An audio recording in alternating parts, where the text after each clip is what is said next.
Hello guys, how are you all? Welcome to my channel. So, today we are gonna see, what if Naruto was son of Shinigami, part 1. Subscribe if you enjoy the video, let's start the story. And the Shinigami were watching the light show in the sky above them.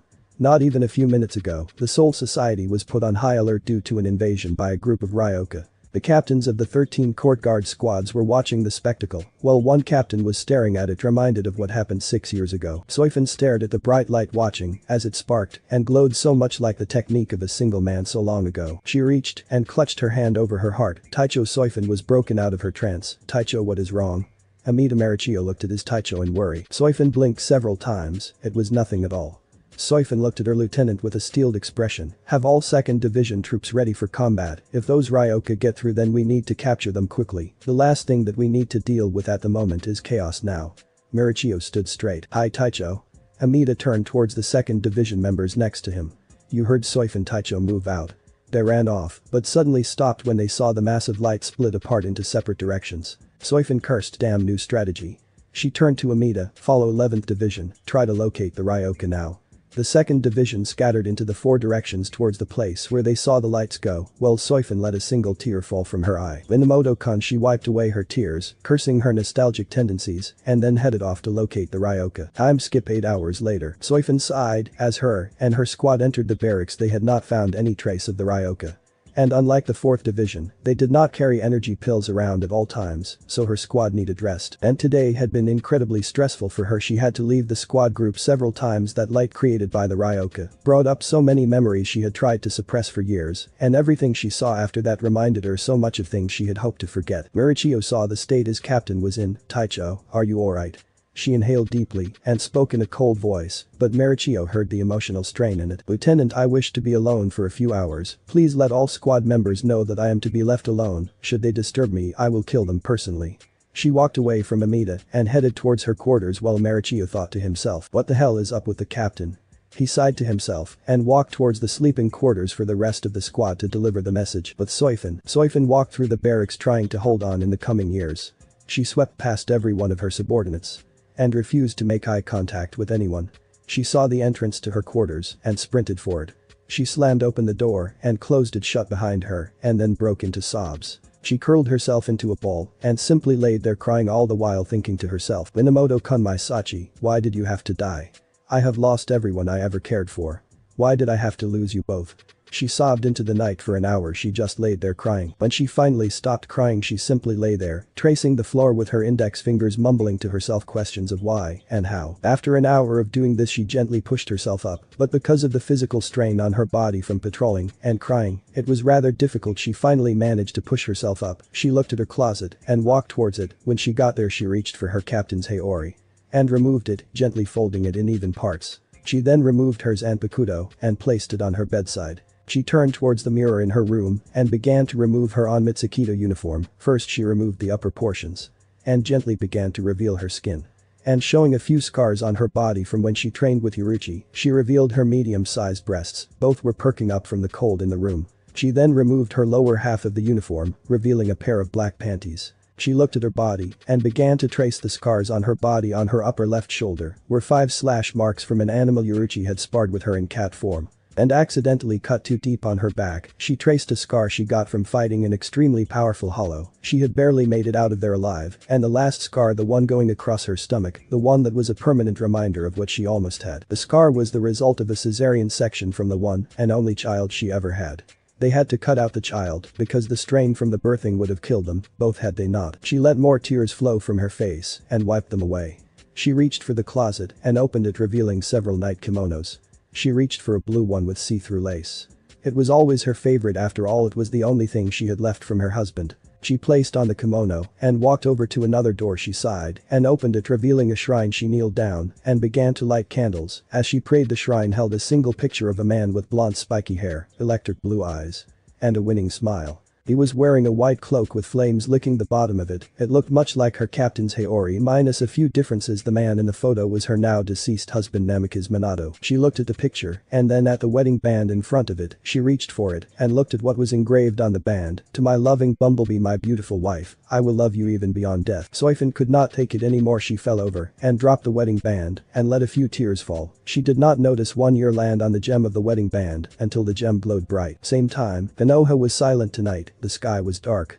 And there were shooting stars in the sky. If one were to look at it and not hear the screams of pain from one blonde-haired Jinchuriki, they would think the village was paradise. But it was not paradise, not for Uzumaki Naruto, not when the blonde was running for his life from a mob. Naruto was cut and bruised. He had been thrown out of the orphanage when he was 3. And he had been living on the street since then. He survived by scrounging around in garbage and trash, trying to find things that would give him some measure of sustenance. But today he was so hungry, he had not found anything edible in the last 3 weeks. And he felt so weak that he could barely move, so he took a bold move. And decided that he would try to swipe a piece of bread from a food teller. He had simply walked past the stand when the problem started. The food teller saw him coming and yelled, "Thief, the demon has stolen my goods, thief." He was then attacked by a small group of villagers. He had managed to avoid the more painful blows, but he was injured enough that it was hard for him to escape. Naruto turned down an alley and ran to the other side of it. He saw that there was nobody there. He smiled, thinking he was home free until an Anbu wearing a lizard mask and had black hair landed in front of him. He stopped as the man began to perform hand seals. Suiton. Suryuiden no jutsu. From the nearby puddles on the ground, a dragon of water rose up and charged at Naruto. Naruto was knocked over and slammed into the ground in pain. As he tumbled, a necklace was revealed. It was a simple silver chain necklace.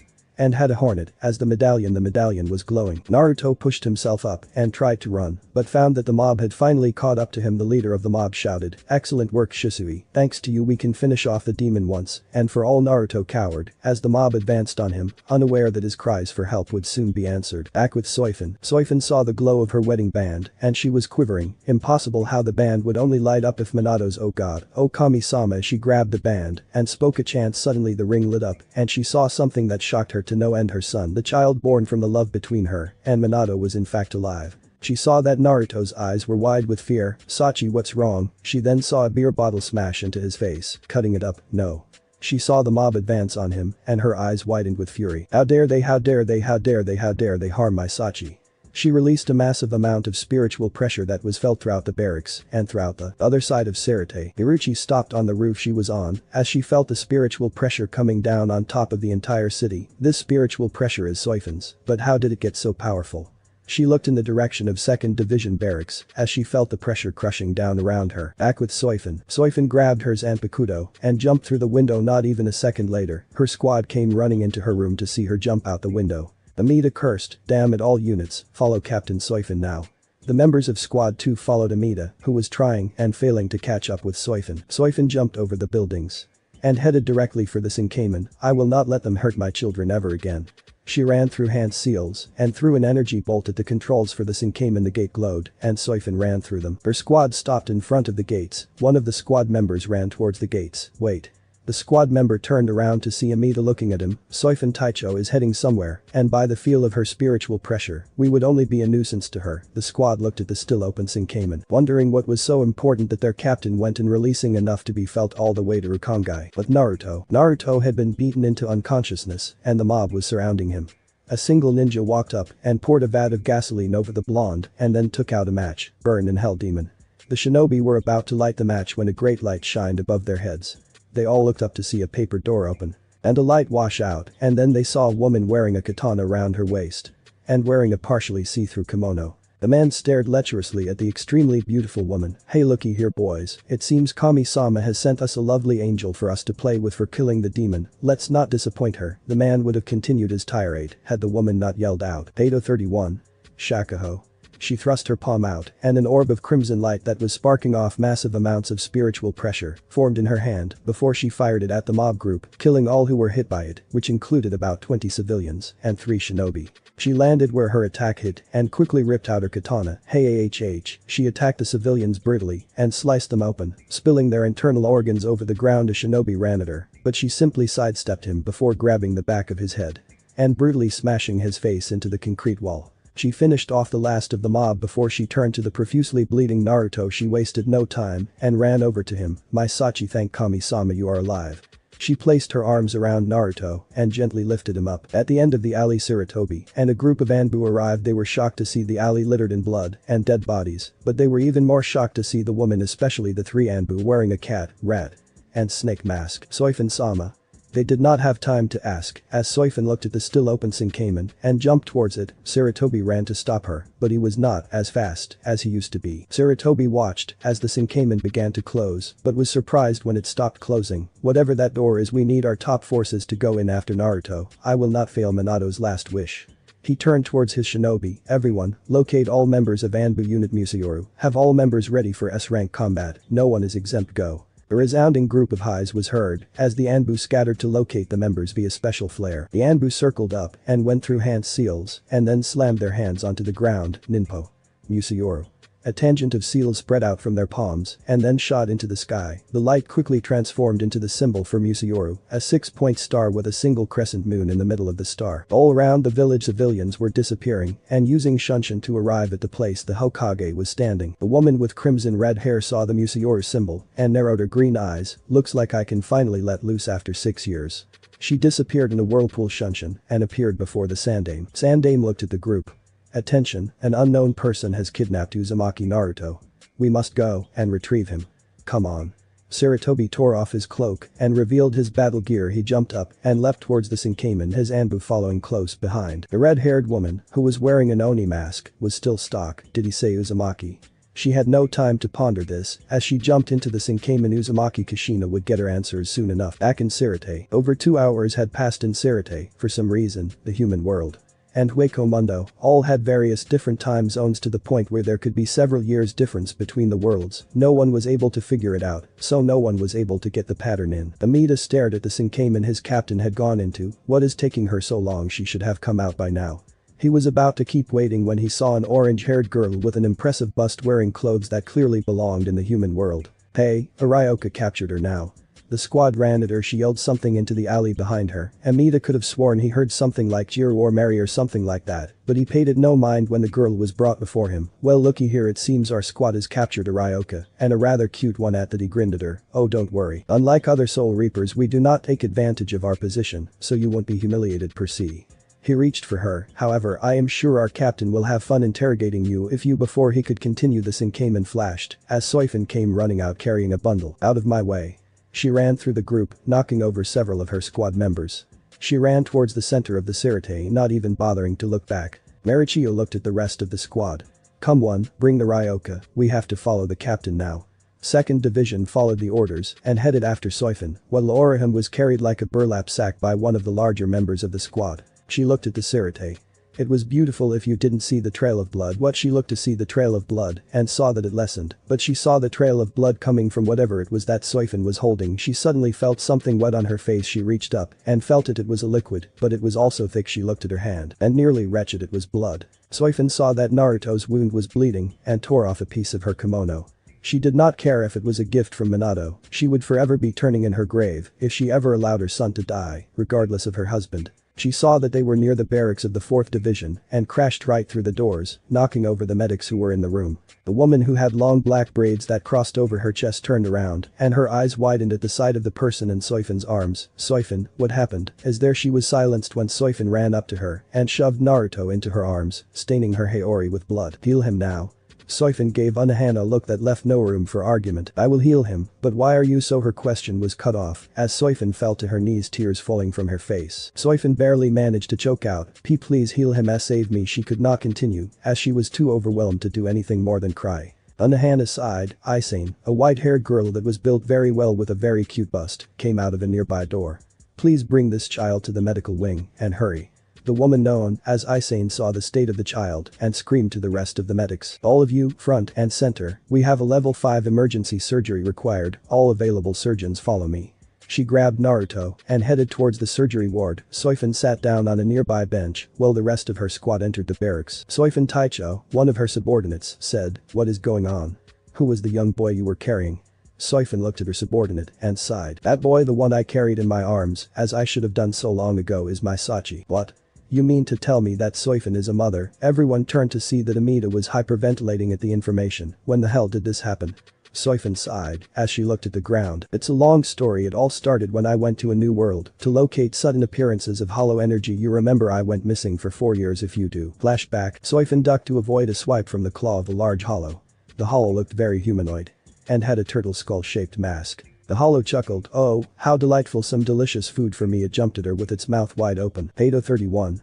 Shakaho.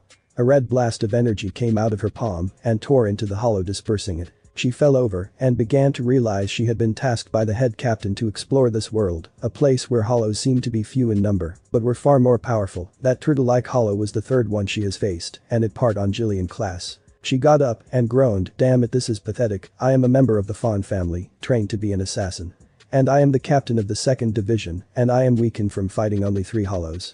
She got up to get moving to her next destination, but had to jump out of the way when a massive set of claws tore into the ground around her. She got up and looked at what had attacked her to find another hollow. But this one was different. It was clearly not as weak to be considered an average hollow, but it seemed to be Fira-like one. But there was no mistake, this was a true Ajuchas. The Ajuchas was about twice the size of a polar bear in the real world. In place of fur, it had white bone-like armor all over its body.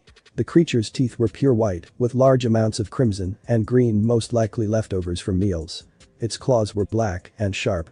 The creature's eyes, however, they continuously shifted between yellow and red. It looked at Soifin and roared. It ran at her and slashed at her. She got cut across her chest. It was not a mortal wound, but it sure as hell hurt. The hollow snarled at her as it opened its mouth, a brown ball of energy forming. Soifin was quick to act and moved out of the way right as a Zero tore through the landscape around her. She cringed as the hollow's eyes went from golden to blood crimson. The eyes began to drip a red fluid as it began to stalk over to her, but it stopped and suddenly ran away. Soifin pushed herself up and groaned. Damn, that wound was painful. She looked to where the claws hit and found that it damaged her personal Sinkamen creation unit. Damn, looks like I better call HQ. She pulled out her soul pager. Well, Soifin snapped around to see 3 men wearing metal headbands with slash marks through them grinning at her. Looks like we found another one that looks like we can burn a bit of, boys. The 3 grinned as they suddenly began to move their hands in intricate motions. Before she could move, she saw them all inhale and made a blowing motion while saying, Kaiten. Gakakyu no Jutsu. She was shocked to see balls of flame coming at her, but she was shocked to see what appeared to be a wall of water appear in front of her. Suddenly 2 individuals, a male with blonde spiky hair, a green flak jacket vest, and carrying a knife with 3 points in each hand, as well as a woman with crimson red hair, a sleek figure, and carrying an extremely dark-colored katana, probably from a lack of cleaning off the blood. The man turned in her direction. She was about to turn around to see if someone else was behind her. Hey lady with the white haori. Her eyes widened as she looked at the man. You alright? She looked at the man, too surprised to answer. He can see me. How does he have a high amount of spiritual pressure? She was broken from her thoughts when the woman yelled. Hey, Minato, get your head in the game and harassing those damn traitors. The woman began to twirl her katana as the blonde-haired man, who Soifin assumed was Minato, turned towards the battlefield. Yes, Kushina-senpai. He threw the kunai at the 3 men and suddenly a flash of light appeared. And all 3 men were dead. Soifin's eyes widened in shock. The men were there a second ago and now they were gone. Minato turned to Soifin. So you alright? Between the shock of someone here being able to see her and the sight she just saw, she did the last thing anyone who knew Soifin would have done. She fainted. Time skip. Minato was watching Soifin sleep, the steady fall and rise of her chest. He looked at her features. She seemed to be built for combat, if the muscle tone was anything to go by. He reached out and traced the muscles on her arm. Minato. Minato jumped up from his seat and turned to see Kushina, giving him a mock glare. What have I told you about ogling women you just met? Minato looked down and grumbled. Don't ogle them until you get a chance to know them. I remember what you said, Kushina-senpai. He turned towards Soifin. So what do you think that thing she fought was? Kushina leaned against the wall and sighed. I am not sure, but in my clan back in Yuzu no Kuni there were legends of monsters with white masks that fed on souls. I am not too sure, but this seems to be the case. For some reason, the creatures dissipate when killed, so nobody has ever been able to examine a body. She sighed. Ugh. The 2 shinobi turned to see Soifin waking up. Kushina walked over and knelt by her bed. Hey, girl, you alright? Soifin turned to the 2 and her eyes widened. Miss Minato started. We would like to know what reason you have for being here. If your uniform is anything to go by, you clearly are not from one of the elemental countries, so who are you? And don't bother lying to us. I am the best interrogator in my division, so start talking. Soifin panicked and reached for her Zanpakuto to find it missing. Looking for this? She turned and saw Kushina holding her zanpakuto. You get it back once you answer my questions. So start talking. Soifin glared at Kushina and then turned her attention to her zanpakuto. What do I do if I tell them who I really am? Things could turn bad. But I need my zanpakuto. Damn. Soifin sighed and spoke. Alright, my name is Soifin, born Fan Shaolin of the Fan family. 3 hours later. And that is my story. She looked up to see the reactions of the two, to see their eyes the size of dinner plates. Kushina looked at her zanpakuto. Damn, and I thought my sword was dangerous. Here you go. She passed the zanpakuto to Soifin. Thank you. Now if you will excuse me, I have to get back to Sirite. She reached into her pocket and pulled out a cell phone. Minato and Kushina looked at it in curiosity. Soifin flipped it open, then cursed, damn it, it's out of power. She placed the phone in her pocket. Looks like I am stuck here for a while. She got up and began to stretch. Suddenly the doors were opened and an Anbu came in. Minato senpai, Kushina senpai, the council had been called together for urgent reasons and they said you are to bring your new friend. The Anbu quickly vanished via Shunshin. They know about her, how we were the only ones here. Unless Minato looked around and saw a vent, he walked up to it and removed the grate. He cursed. The vent had traces of what appeared to be rat prints, and if he knew one thing, it's that route carried a rat summoning contract. How else could they have found out? He got up and headed towards the door. Come on, we mustn't keep the council waiting. The three walked out of the tent. Soifin was at the ready in case she needed to fight. This is the worst time to have no power in my soul pager. Council room. Minato, Kushina and Soifin entered the council room to see all the clan heads, the lead civilian merchants, and the elders all sitting around a large table. Sarutobi looked up. Ah, Minato, Kushina. I see that the three of you have arrived. I am sure you are wondering why we have called you here. Actually yes, we would also like to know how exactly you all found out about Soifin so damn quickly when I made sure that no one had seen her. Minato released a small amount of killing intent that actually scared most of the clan elders. Danzo stood up. Mind your tongue, Minato. Do not forget that we, as the council, have privileges that allow us to do as we please, so long as it is for the good of the village. Kushina ripped out her katana and pointed it at Danzo's throat. Keep talking, old man, or I will cut off what is left of your body. She released some killing intent to make her point. Anyways, everybody turned to Tsume. Now that all of us are here, we can start the meeting. Everybody nodded as Minato took his place in the Namikaze seat. Namikaze Minato, we of the council have read through various reports on your successes and have found that you are quite possibly the most able shinobi to date. As such, we wish to name you our new yondaime. What? Minato stood up and yelled, "Are-you serious? I am yondaime." Everybody nodded their heads. Yes. Alright, okay, yeah, oh yeah. Minato began dancing in his seat, causing everyone in the room to sweat drop. Anyways, the next order of business is what to do with young Ms. here. Everybody saw the woman edge her hand closer to her zanpakuto. Danzo stood up. I propose that she be placed in my division. Surely a being with such power could. Danzo was silenced by a roar from Minato. Oh no, Danzo, no way in hell am I going to let you use her to your sick ends. Minato pulled out a tri-pronged kunai. Fugaku stood up. Why not? At the very least she could be capable of breeding powerful soldiers. He leered at Soifin, who began to unconsciously shiver. Fugaku, if you ever make a comment like that again, I will skin Jayukin so badly that your grandchildren will feel it. Hyuga Hiashi stood and yelled at the Uchiha clan head. This is getting nowhere, Sandaime-sama. I believe that it would be best if she were simply put on probation for the time she is here. As soon as she is able to contact her allies she will be leaving. Sarutobi nodded his head. Very well, Soifin will be kept under protection. Meanwhile, Minato, you will be inaugurated as the yondaime in 3 years' time. Sarutobi stood up and said, this council is adjourned. The council stood and headed towards the exit. Minato, Kushina and Soifin were the only ones left in the council room. Well, I guess we better get you someplace to stay. I know, Kushina yelled. You can stay at my place. She grabbed Soifin's hand and dragged her out of the council room. Minato followed suit, grasping his head while groaning. Green, this is perfect. He sighed and walked out of the council chambers. Later on, Kushina, Minato and Soifin were sitting in a ramen stand and all three of them had about 10 bowls next to them. The young Tucci was grinning like a madman. With this much money, I will be able to start my own restaurant, yes. He continued to stir the broth and noodles as Kushina and Soifin conversed. So, you are the last in your clan and you are the head of your division.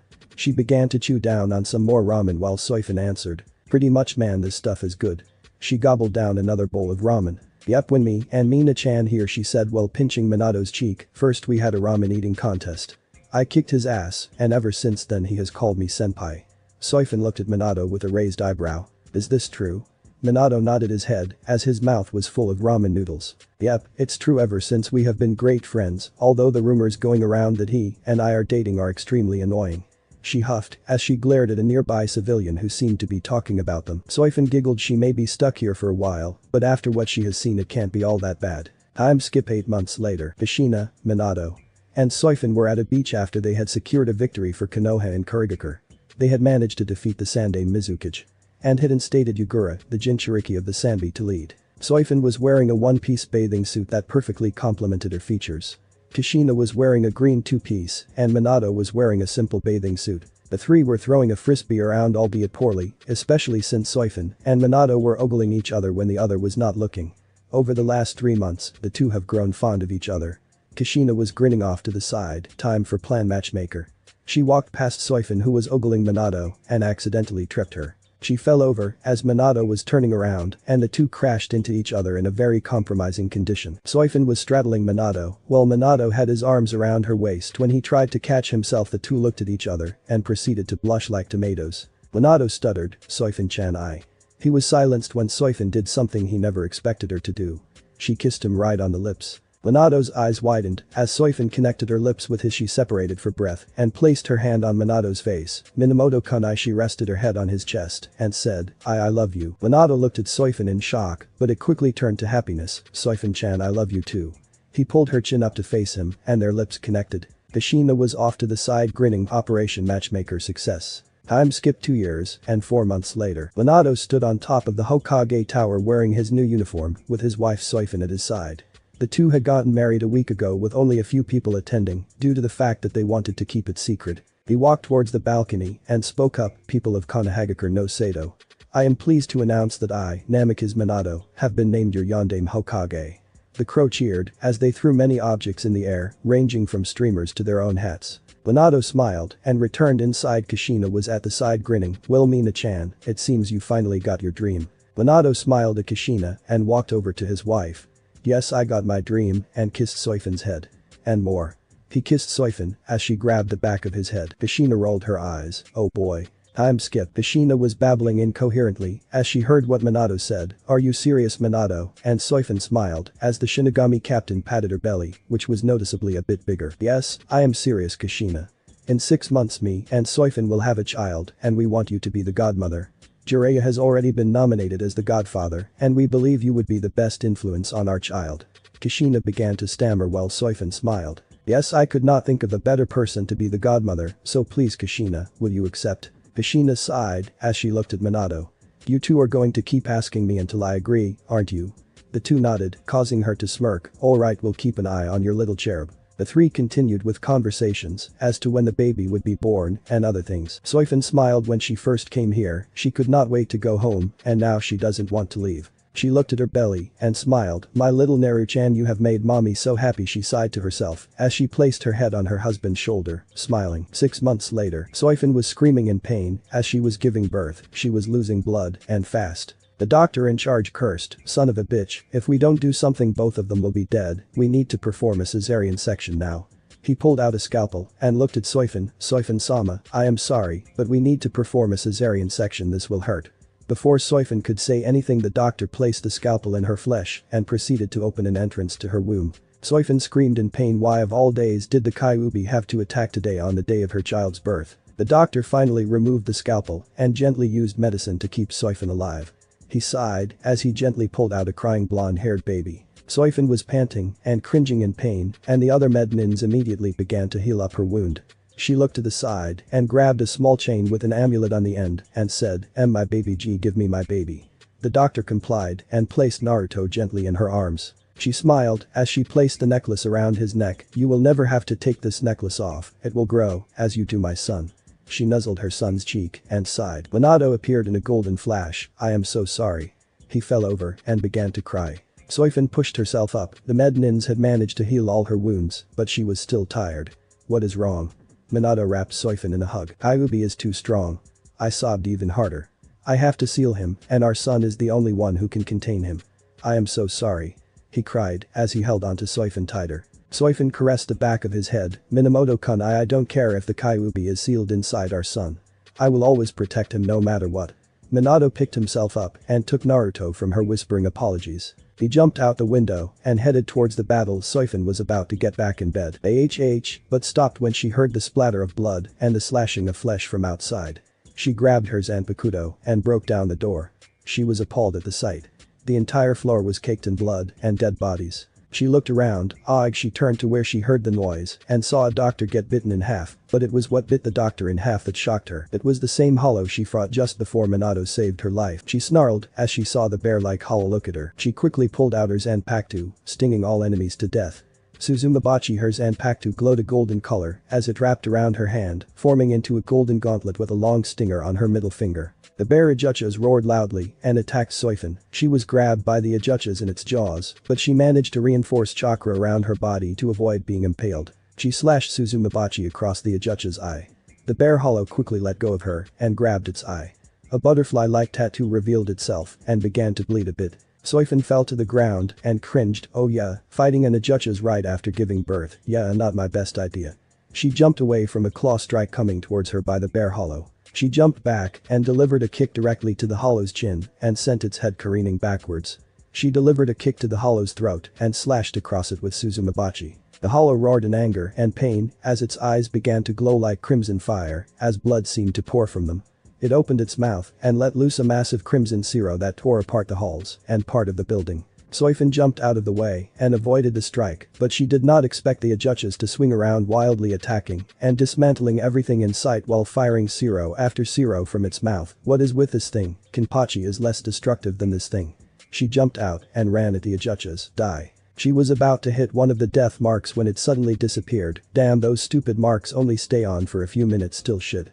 She was about to try and make another death mark but was swatted away by the giant Ajuchas. Soifin tried to get up but collapsed as she heard the cries of a baby's screams as she heard the tearing of flesh. Then flashback. After that, I scoured the village. I discovered my husband had died sealing the demon into our son, and when I went to ask Sarutobi, he told me that my son had died by some giant white monster. I left after I was able to open a Sinkamen. Ever since then, I had become what I am now, cold, ruthless, completely without emotions. Amida wiped away his tears, along with a good portion of the squad. How could they not cry from that story? Amida looked at Soifin. We understand, but Soifin looked at Amida. If Sarutobi lied to you, then I assure you he is going to pay. Soifin smiled as the rest of her squad nodded. Orihime was silently crying to herself. Her son was taken from her and she finds him bleeding and brutalizing. This must be painful for her. She looked up at Soifin, but everyone turned their heads as the door to the medical wing opened, with Isane stepping out, a forlorn expression on her face. Soifin jumped from her chair and ran towards Isane. So can I see my son now? When can I take him home?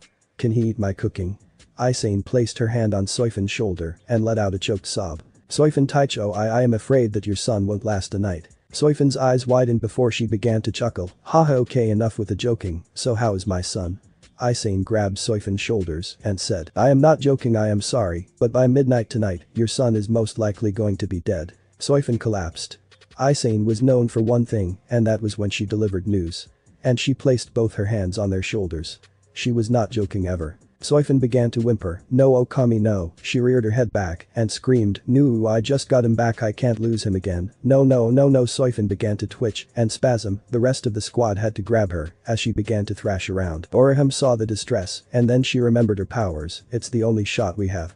Orihime broke free of the 2nd Division member and ran towards Isane. Miss, I might be able to save him. Please give me a chance.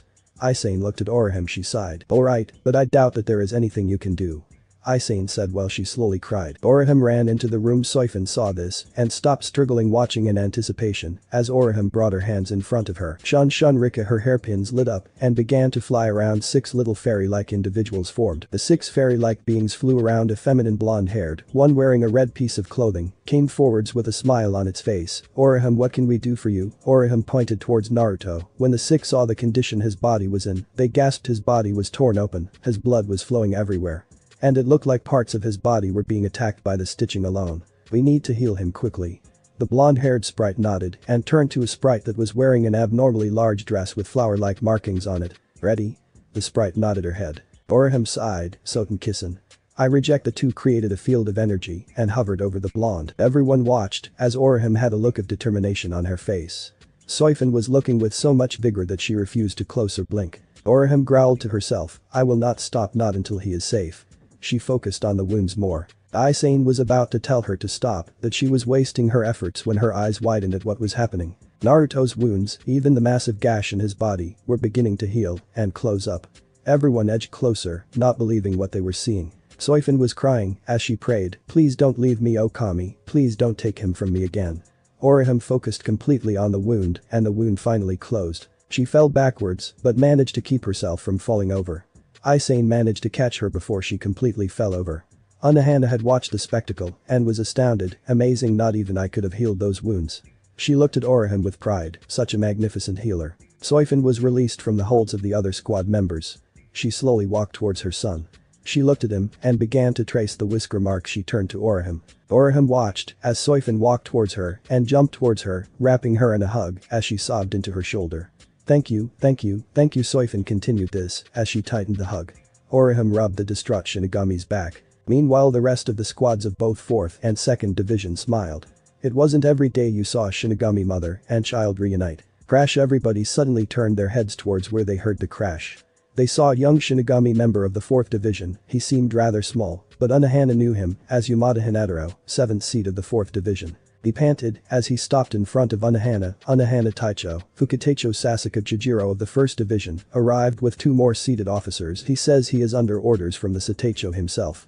Hinataro was shoved out of the way when a member of the 1st Division came up from behind him. Out of our way, we have orders from the Sateicho.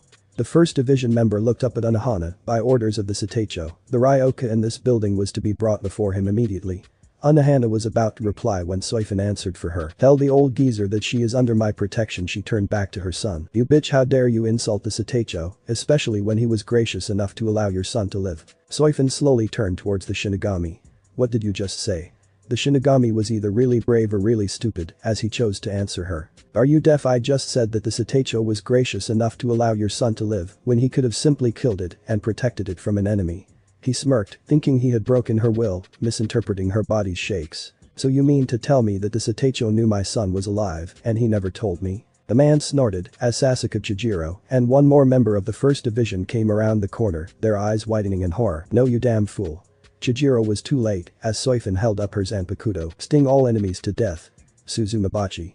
Her Zanpakuto became so quickly no one could see it. She rammed the stinger towards the Shinigami and buried the stinger in his heart, killing him instantly. Soifin turned towards the 1st Division members and released massive amounts of both killing intent and spiritual pressure. The 2 1st Division members were crushed by the force. As she walked towards them, Chijiro was trembling at the feeling. This is so powerful, not even the Sateicho can do this. Soifin grabbed Chijiro's throat and began to squeeze. Where is Yamamoto now? Chijiro began to choke as he answered. The Taicho, he is in the meeting hall with the other captains. Soifin threw Chijiro to the ground and walked towards the exit. The moment she got outside, she released all of her spiritual pressure and killing intent. You will suffer for this betrayal, Yamamoto. She leaped over the buildings and headed straight for the council chambers. Other side of Sarate, Iruchi suddenly stopped and turned her attention towards the middle of Sarate, feeling an aura that rivaled the head captain's. How this is so familiar, but how can Soifin have this much power? Iruchi turned towards the direction she felt the pressure and headed straight towards it. The Shinkamen gate. The Shinkamen was wide open, anyone could get through it, so it was no surprise really when over 20 masked individuals came through, being led by an old man in battle armor. The old man turned towards the group. Everyone fan out and find Naruto. Once you locate him, bring him back here, go. A resounding hi was heard before everyone sped off. Uzumaki Kushina sped off towards the center building in the middle of the city. If they were holding Naruto prisoner, then that was the likely place they would be, and if her assumptions were correct, then Saratobi might be retiring sooner than expected. Sateichu Yamamoto Genryusai Shijikuni was a very old member of the Sarate and Soul Society. After he had taken command of the Shinigami Corps, he had made a name for himself. He was known to be brilliant, ruthless, and abides by the laws of Soul Society, and showed no mercy to those who broke those rules. This was why at the moment he was twitching with aggravation that not 1, but 2 of his captains were late for the captains meeting that always occurred right after the crisis was made known, and Soifin and Unohana were late. He turned towards the captains. It would seem that the captains of the 2nd and 4th divisions are late. I want you to find them and bring them here, Kanam Sajin. The 2 nodded their heads and turned to leave the room. Sateichu Yamamoto turned his head towards the speaker Aizen Sasuke, captain of the 5th division. Perhaps we should give them a few minutes, they must be working incredibly hard. Surely you can spare a few minutes. Yamamoto looked at Aizen. Aizen, if I gave a few minutes to one captain because they were busy, then all of my captains would be requesting extra time. I will not allow them a second's extra because of simple matters. But Satacho Aizen was cut off by Byakuya. They must follow the law. That is the only way our society can prosper, for without law there is only chaos, and if we are to have others abide by our laws, we must first abide by them ourselves. Byakuya looked at Aizen, who sighed. I understand that, but in a crisis situation we must consider the workload that occurs from such an occurrence. I only ask to give them a few more minutes. To Aizen was cut off again, this time by Yamamoto. I do not care if it is a crisis situation, the fact of the matter is that they are late. And in their position, as Taichos, they are expected to be here on time, not a second late. I will not condone such actions from any of my captains. Am I clear about Aizen Taichu? Aizen sighed. Now Kanem, Sajin, bring Soifin Taicho, and Unohana Taicho here. If they put up resistance then they are to be Yamamoto stopped, as an immense spiritual pressure. And an unknown force crushed down on top of them. Kanem and Sajin were pushed down to their knees, along with every other captain. Kenpachi, Jishiro, Shunsui. And Yamamoto were the only ones able to remain standing, if only barely. Sajin forced himself up. And wobbled a bit, but he was frozen, as he felt the pressure. Yamamoto was grunting, as he tried to keep himself standing, and his cane was barely helping. Such spiritual pressure, how? Suddenly the spiritual pressure spiked, as they heard a loud feminine yell on the other side of the door to the captain's meeting, Yamamoto. The doors were hit with such force that they were thrown off of their hinges. The doors went flying towards the captains, who had just enough ability to move to avoid being crushed by them. Everyone looked to see the large cloud of smoke created by the door's destruction. As it dissipated it revealed a feminine figure.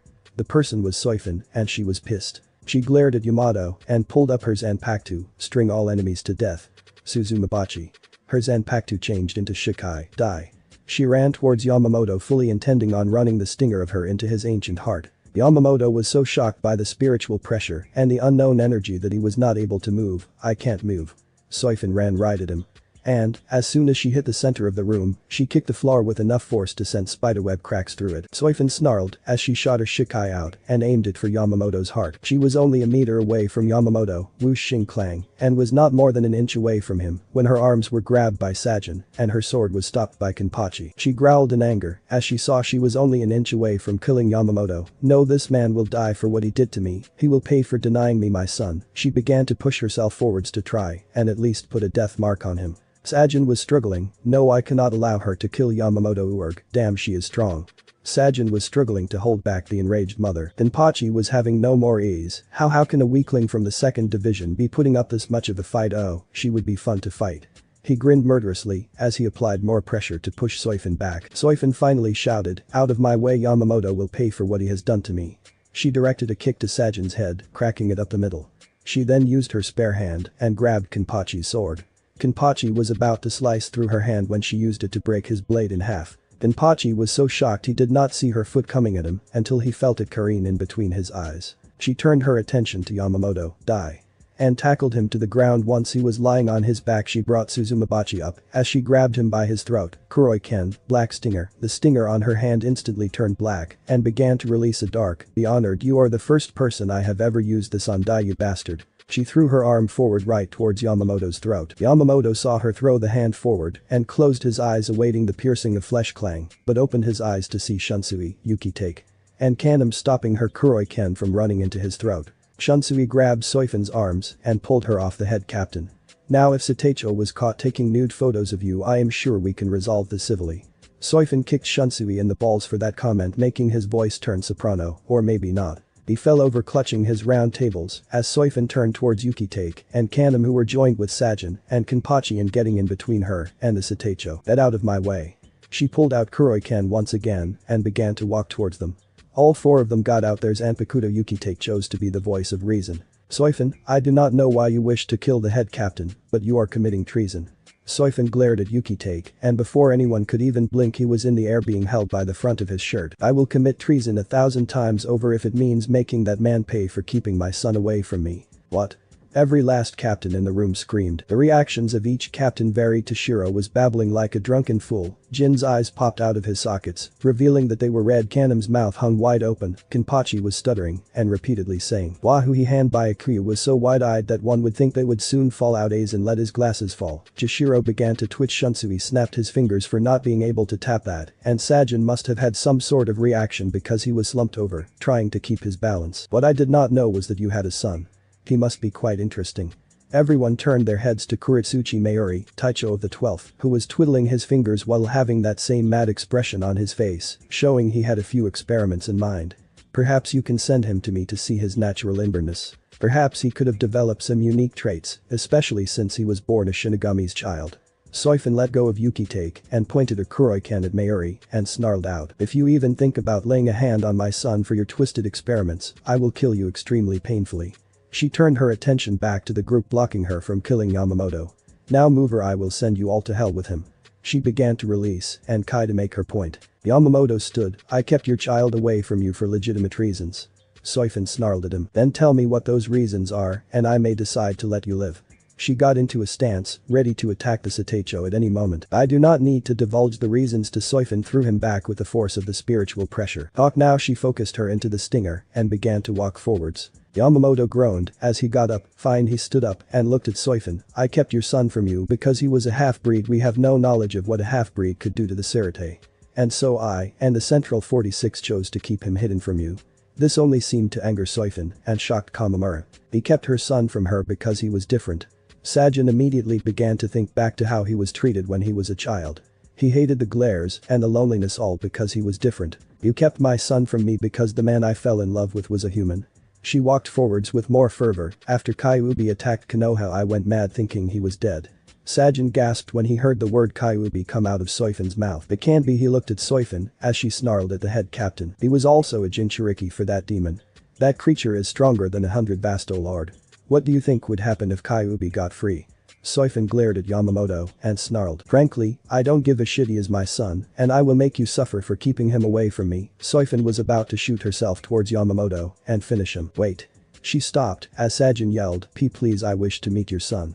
Soifin looked confused. "If what you say is true and that Kyuubi is sealed inside of your son," then he looked down and began to clench his fists. Soifin let her anger fall a bit and began to feel dizzy.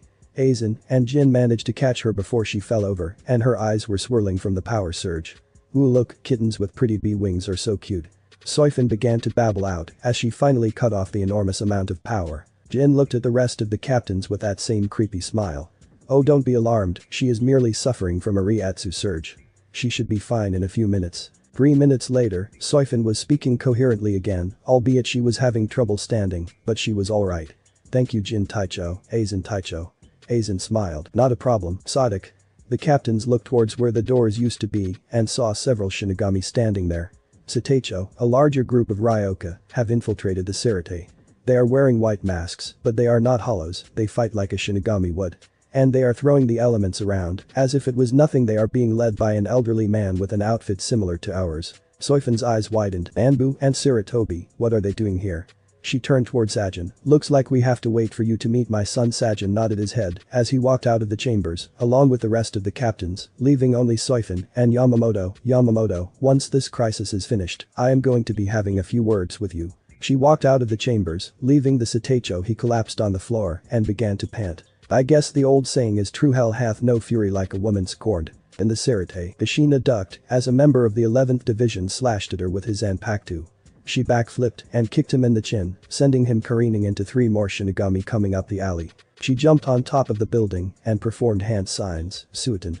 Suryuiden no Jutsu. She opened a canteen that had various seals inscribed on it and opened the cap, spilling out gallons of water. The water quickly turned into a dragon of the substance and charged towards the upcoming Shinigami. She looked around and saw her fellow Anbu Musayoru attacking other Shinigami, although in her mind they were the enemy. She jumped down and turned towards the giant building in the center. "That is where I will receive my answers." She jumped onto the wall and ran towards it, passing by an Anbu creating wood from the ground around him. Tenzo, or Yamato, as most people nicknamed him, was attacking a rather large Shinigami from the 11th Division.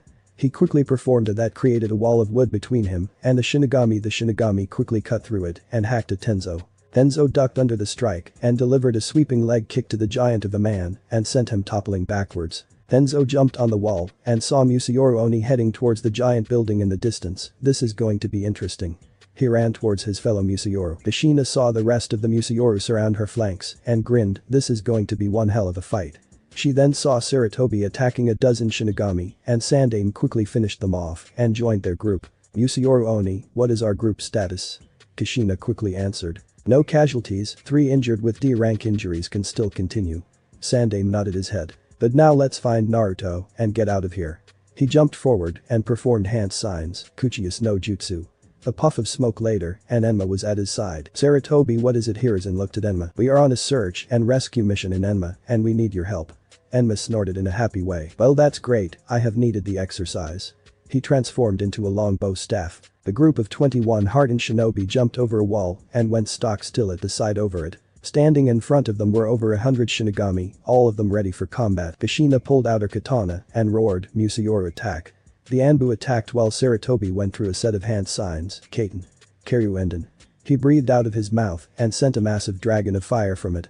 The dragon flew in fire and then went hurtling towards the awaiting Shinigami. They scattered off to avoid the blast, but were not expecting flames firing off from the impact. The Musayoru attacked the confused Shinigami and managed to take down several of them rather quickly. Kushina sliced at one, but was shocked when a long pole arm came in front of her and stopped the blade. Well, look at what we have here. It seems we get to fight another Ryoka, Yumichika. Kushina turned her head to see a bald man with red markings around his eyes, standing next to a very effeminate black-haired male she assumed. Oh yes, Akaku. And I think we can defeat this one. He pulled out a scythe that quickly turned into several curved scythes, beautifully. The effeminate male sliced at Kushina, slicing off her mask. Akaku ran at her with his long spear and ran it towards her direction. She slashed at the end of the spear and ran at Akaku. Akaku managed to dodge out of the way and punched her, but was shocked when she was replaced with a log. What? And suddenly felt immense pain when Kushina kicked him in the back of the head. Michiko looked at Kushina. You are truly beautiful, but can you defeat me beautifully? He attacked her with his Zanpakuto and managed to trim a few hairs. I don't think the removal of a few strands of hair ruins our beauty. Although you need to be more accurate with your strikes, I would hate to scar such a beautiful face. Kushina's sweat dropped on him. There are beauty models back home that are less feminine than you, and that is saying something. She jumped back to avoid Yumichika's weapon. Oh, you might like to see your home's beauty. If it is anything like you, it must be quite extravagant. Kushina grew a tick mark on her forehead. Are you hitting on me? Yumichika looked confused at this statement. Hitting on you? Why would I do that? I am merely stating your beauty as compared to the ugliness of others, although I must say your beauty far outshines the Ryoka I fought today, such an ugly pig. In his remembrance of the fight from earlier, he did not manage to avoid Kushina kicking him in the chin, several tick marks on her face. Would you knock that off? The village lunatic is not as creepy as you. Back in Konoha. Achu, oh my, someone must be talking about me in gratitude for including me in their conversation. I will run 100 laps around Konoha. And if I cannot do that, I will do 3,000 push-ups while making dango, and if I cannot do that, shut the fuck up, guy. Guy stopped his ranting when his fellow shinobi all ganged up and yelled at him. Back to Sarate. Michiko was frozen. He felt a trickle down his cheek. He touched where he felt the trickle was and found blood. You scratched my face, Kushina snorted. Well, no shit, Dumbus, don't you think you would get scratched in your line of work? You scratched my face. Yumichika began to tremble. Akaku began to take steps back. You might want to run. Akaku scurried back faster as the rest of Squad 11 backed off along with him. Prissy boy, you okay? She was about to ask again when Yumichika looked at her with a crazed look in his eyes and was foaming at the mouth. You fucking bitch, you fucking scratched my beautiful fucking face. I am going to kill you so badly that your death will make even one as beautiful as you look ugly. He pulled up his Zanpakuto, Ruriiro Kujaku. His sickle-like Zanpakuto extended into vines of pure shocking all in the 11th division. The Kaku looked at the Zanpakuto. He has a Zanpakuto. He looked at Yumichika, whose eyes were widened with raw fury. Yumichika snarled at Kushina. Die, oh beautiful bitch. He swung his Zanpakuto and sent the vines towards Kushina. Kushina sliced the vines, but was shocked when they grew back twice as fast. Yumichika was foaming at the mouth while his eyes got a crazed look in them. Why do you not accept the beauty of your inevitable defeat, oh lovely bitch? Kushina jumped away from the vines as they smashed into the ground. Yumichika ran at her and swung his Zanpakuto at her. Kushina pulled out her katana and began to charge chakra through it. Yumichika snarled at her as he yelled out, Nenshu Kujaku. The vines caught aflame as they whisked around like a twirling of violent snakes. Kushina charged her chakra through her katana, Kei's no Yeba, and the blade was covered in wind chakra. The two swung their blades at each other. Yumichika's eyes were lit with fury, clearly not knowing exactly what he was doing. Kushina was focused on her opponent. And nothing else. Just as their blades were about to hit, clang, both of them were stopped by someone wearing a pink cloak. And a man with a white haori. Ishiro was stopping Yumichika from continuing his attack, and Shunsui was preventing Kushina from cutting Yumichika to bits. Ishiro grabbed Yumichika's shoulder and yelled, "Asagawa, snap out of it now." The blind fury in the effeminate man's eyes disappeared and was replaced by a confused glance. While what happened, he looked at his hand and his eyes widened with terror. No, did he looked up and his unasked question was answered. The entire 11th squad was watching him hold his true Shikai, a Kido-based Zanpakuto. Yumichika backed off and began looking around frantically. No. He turned towards the nearest wall and jumped over it. Bikaku saw Yumichika jump over the wall. Yumichika, wait. He was about to jump after him. Bikaku. The bald third seat turned his attention towards the speaker and found his captain looking where Yumichika had run. Leave him be. Ikaku growled. But Taicho Yumichika Kenpachi looked at Ikaku and snapped. Can handle himself. I will speak to him later. Ikaku turned his attention back to the Musayoru in the area. Now which one of you is the strongest? He got a murderous grin on his face as the Musayoru got ready. No, wait. Kenpachi turned to see Soifin coming towards them with Sajin, Jin, Aizen, Kanam, Mayuri, Toshiro, Retsu. And Byakuya jumping into the area. They are not our enemies. Kenpachi growled before he reluctantly put his sword away. Soifin turned towards the group and her eyes widened at who she saw. Kushina. Kushina was slack-jawed when she saw Soifin. The two females walked towards each other and Kushina shouted, "Soifin, where the fuck have you been? After you disappeared 6 years ago I thought you were dead." Soifin looked at Kushina. "I am sorry, but after Hiruzen told me that my son had died," Sarutobi interrupted them. "I never told you he was dead. I went to look for you after the sealing, and I found you missing." Soifin looked at Sarutobi. "But you came to my room when I was injured and told me straight to my face that my son was dead." The three began to argue until Toshiro lost it. Quite. Everyone looked at the young captain as he sighed. Now clearly something is going on here. And I think that we need to figure it out, but arguing with each other will not solve anything. The two shinobi and one looked down and grumbled. So everybody looked at Jin. "Since all of us are here, why don't we go meet your son?" Soifin squinted his eyes and sighed. "I guess we should, but..." She looked at all the Shinigami.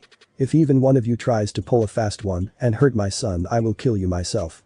Soifin turned towards the direction of the 4th division. Taicho. But turned around when she heard a loud call and saw all the lieutenants minus her own, Retsu's, and Yamamoto's. Renji ran up to Byakuya. "Kichiki Taicho, had I known you were in a fight I would have come earlier." Hien and Sentaro ran up to Jashiro. "Taicho. We apologize for being late, we will punish ourselves accordingly."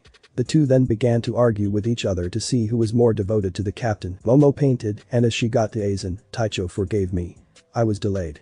Aizen smiled and patted her head, letting her know it was okay. Ken-chan Soi, but I got lost. Yuichiro began to curl up Kenpachi's haori and rested on his shoulder. Nanao walked calmly towards her captain. "Forgive me, Taicho, I was unaware of the new attack." Shuhei stood before Kanam and saluted. Itsuzuman began to sprout apologies and asked to be allowed to kill himself, to which Sajin sighed in slight annoyance. Nemu bowed before Mayuri-sama, "Forgive me, I was delayed." Mayuri huffed and said he expected her to be on time from now on. Ranjiku ran towards Toshiro, Taicho, and glumped him between her breasts. Izuru walked towards Jin. "Taicho, forgive me for being delayed. Had I known." Jin cut him off, letting him know it was perfectly alright. Soifin grumbled to herself before she yelled, "Hey, if all of you wish to continue talking, fine, but I am going to check up on my son." "What?" The lieutenants had all yelled out at the announcement. Renji was slack-jawed and stammering. Kien and Sentaro stopped their argument mid-pose, making them look like ballerinas. Momo began to sputter nonsense in random tangents. Nanao actually cursed, "What the fuck?" and began sputtering. Shuhei began to twitch like crazy. Tsuzuman jumped so high his glasses fell off. Nemu showed actual emotion with a wide-eyed expression and an open mouth while making simple "ah" noises. Ranjiku stopped hugging her captain and simply stared at Soifin, a blank look in her eyes. And Izuru fell over unconscious. Soifin queried an eyebrow at the group. "What is so surprising about having a kid?" The lieutenants, captains, and assorted Shinigami looked away, not wanting to make eye contact. "Bastards." She turned towards the 4th division. "Come on." She quickly jumped up and ran towards the building. Ikaku was about to follow here. Ikaku. He turned towards his Taicho. "Oh, check up on Yumichika. Kami knows he needs it." He jumped towards the 4th division while Yuichiro yelled out, "Good luck badly." For once he did not snap at her. He turned towards the direction Yumichika went and sprinted right for him. Ishiro was about to jump off when he noticed Ranjiku was still staring into space. Ranjiku, he began to wave his hand in front of her face. Ranjiku, he poked her forehead. She fell backwards a little and fell right towards the captain. Oh god, numph. The rest of his sentence was muffled out as Ranjiku's impressive bosom began to suffocate him. Jin looked at Izuru and sighed, perhaps I should think about better preparing him for such shocks. He grabbed Izuru and began to jump towards the 4th division. Meanwhile, Iruchi made it to the steps of the center of Sirite. She was shocked to find that only Yamamoto was in the building, along with a few low-class Shinigami. Iruchi looked around, trying to sense the other captains. She finally found it heading right towards her. Oh shit. She jumped away and headed off to find Ichigo and the others as Soifin and the rest of the captains and their lieutenants arrived along with her. She ran towards the direction of the 4th Division barracks and ran up the path towards it. The rest of the captains and lieutenants followed her quickly. She kicked open the door to the 4th Division barracks, forcing several nurses to run out of the way. She ran towards her son's room where Isane, Orihime, Amida, and the rest of her squad were waiting. She ran towards her son, who was steadily breathing. The rest of the group ran and they all filed in quickly, wanting to see the son of Sirite's Golden Hornet. Sarutobi, Kushina, Tenzo, and the rest of the Musayor ran in and began panting in the room trying to keep up with the Shinigami. Sarutobi and Kushina pushed past the other Shinigami and entered the room. Soifin began to caress her son's cheeks and cry. She whispered, "My baby, my precious child, I am so sorry." She ran her fingers through his hair and sighed to herself. Isane looked at Soifin. "Soifin, I just want to let you know that he could be asleep for a few days. I'm not sure when he will awaken, but..." Green Isane stopped talking as a groan came from Naruto's lips. He moved his hands to his eyes and began to rub at them. He opened his eyes to see all the Shinigami surrounding him with swords. Isane was at a loss for words. The injuries Naruto sustained would have kept Taicho in bed for a week and he just woke up from them in an hour. Soifin looked at her son, "My so." Naruto jumped off the bed and fell onto his back. He began to creep away from them. "No, stay away, I didn't do it, please don't hurt me again." He hit the wall and began to panic. His eyes widened with terror. Soifin got up and walked over to Naruto. "Naruto, we are not going to hurt you, we just..." Naruto screamed as he ran to the corner of the room. "Lies, you're going to hurt me like all the others." Soifin's eyes widened and then turned to look at Sarutobi, who looked down in shame. Soifin began to tear up as she tried to walk over to her son. "Naruto, please, we aren't going to hurt you." She reached out towards Naruto. Naruto saw the window and shot towards it, but Soifin managed to grab his shirt and wrapped him in her arms, preventing him from escaping. "No, let me go, I want my Oji-san." He began to thrash and panic, trying to get out of her grip. The captains looked at this in shock. How bad was this kid's life that he reacted like this? Even Mayuri found himself wincing. Soifin began to sob uncontrollably. "My baby, please don't leave me, please don't leave me." She was sobbing so badly she never noticed Sarutobi walk up to them and kneel in front of Naruto. Naruto continued to thrash, tears spilling from his eyes. Naruto's eyes snapped open and saw his Oji-san in front of them. "Oh, Oji-san." Sarutobi saw Naruto still continue to struggle. "Naruto, please let me explain."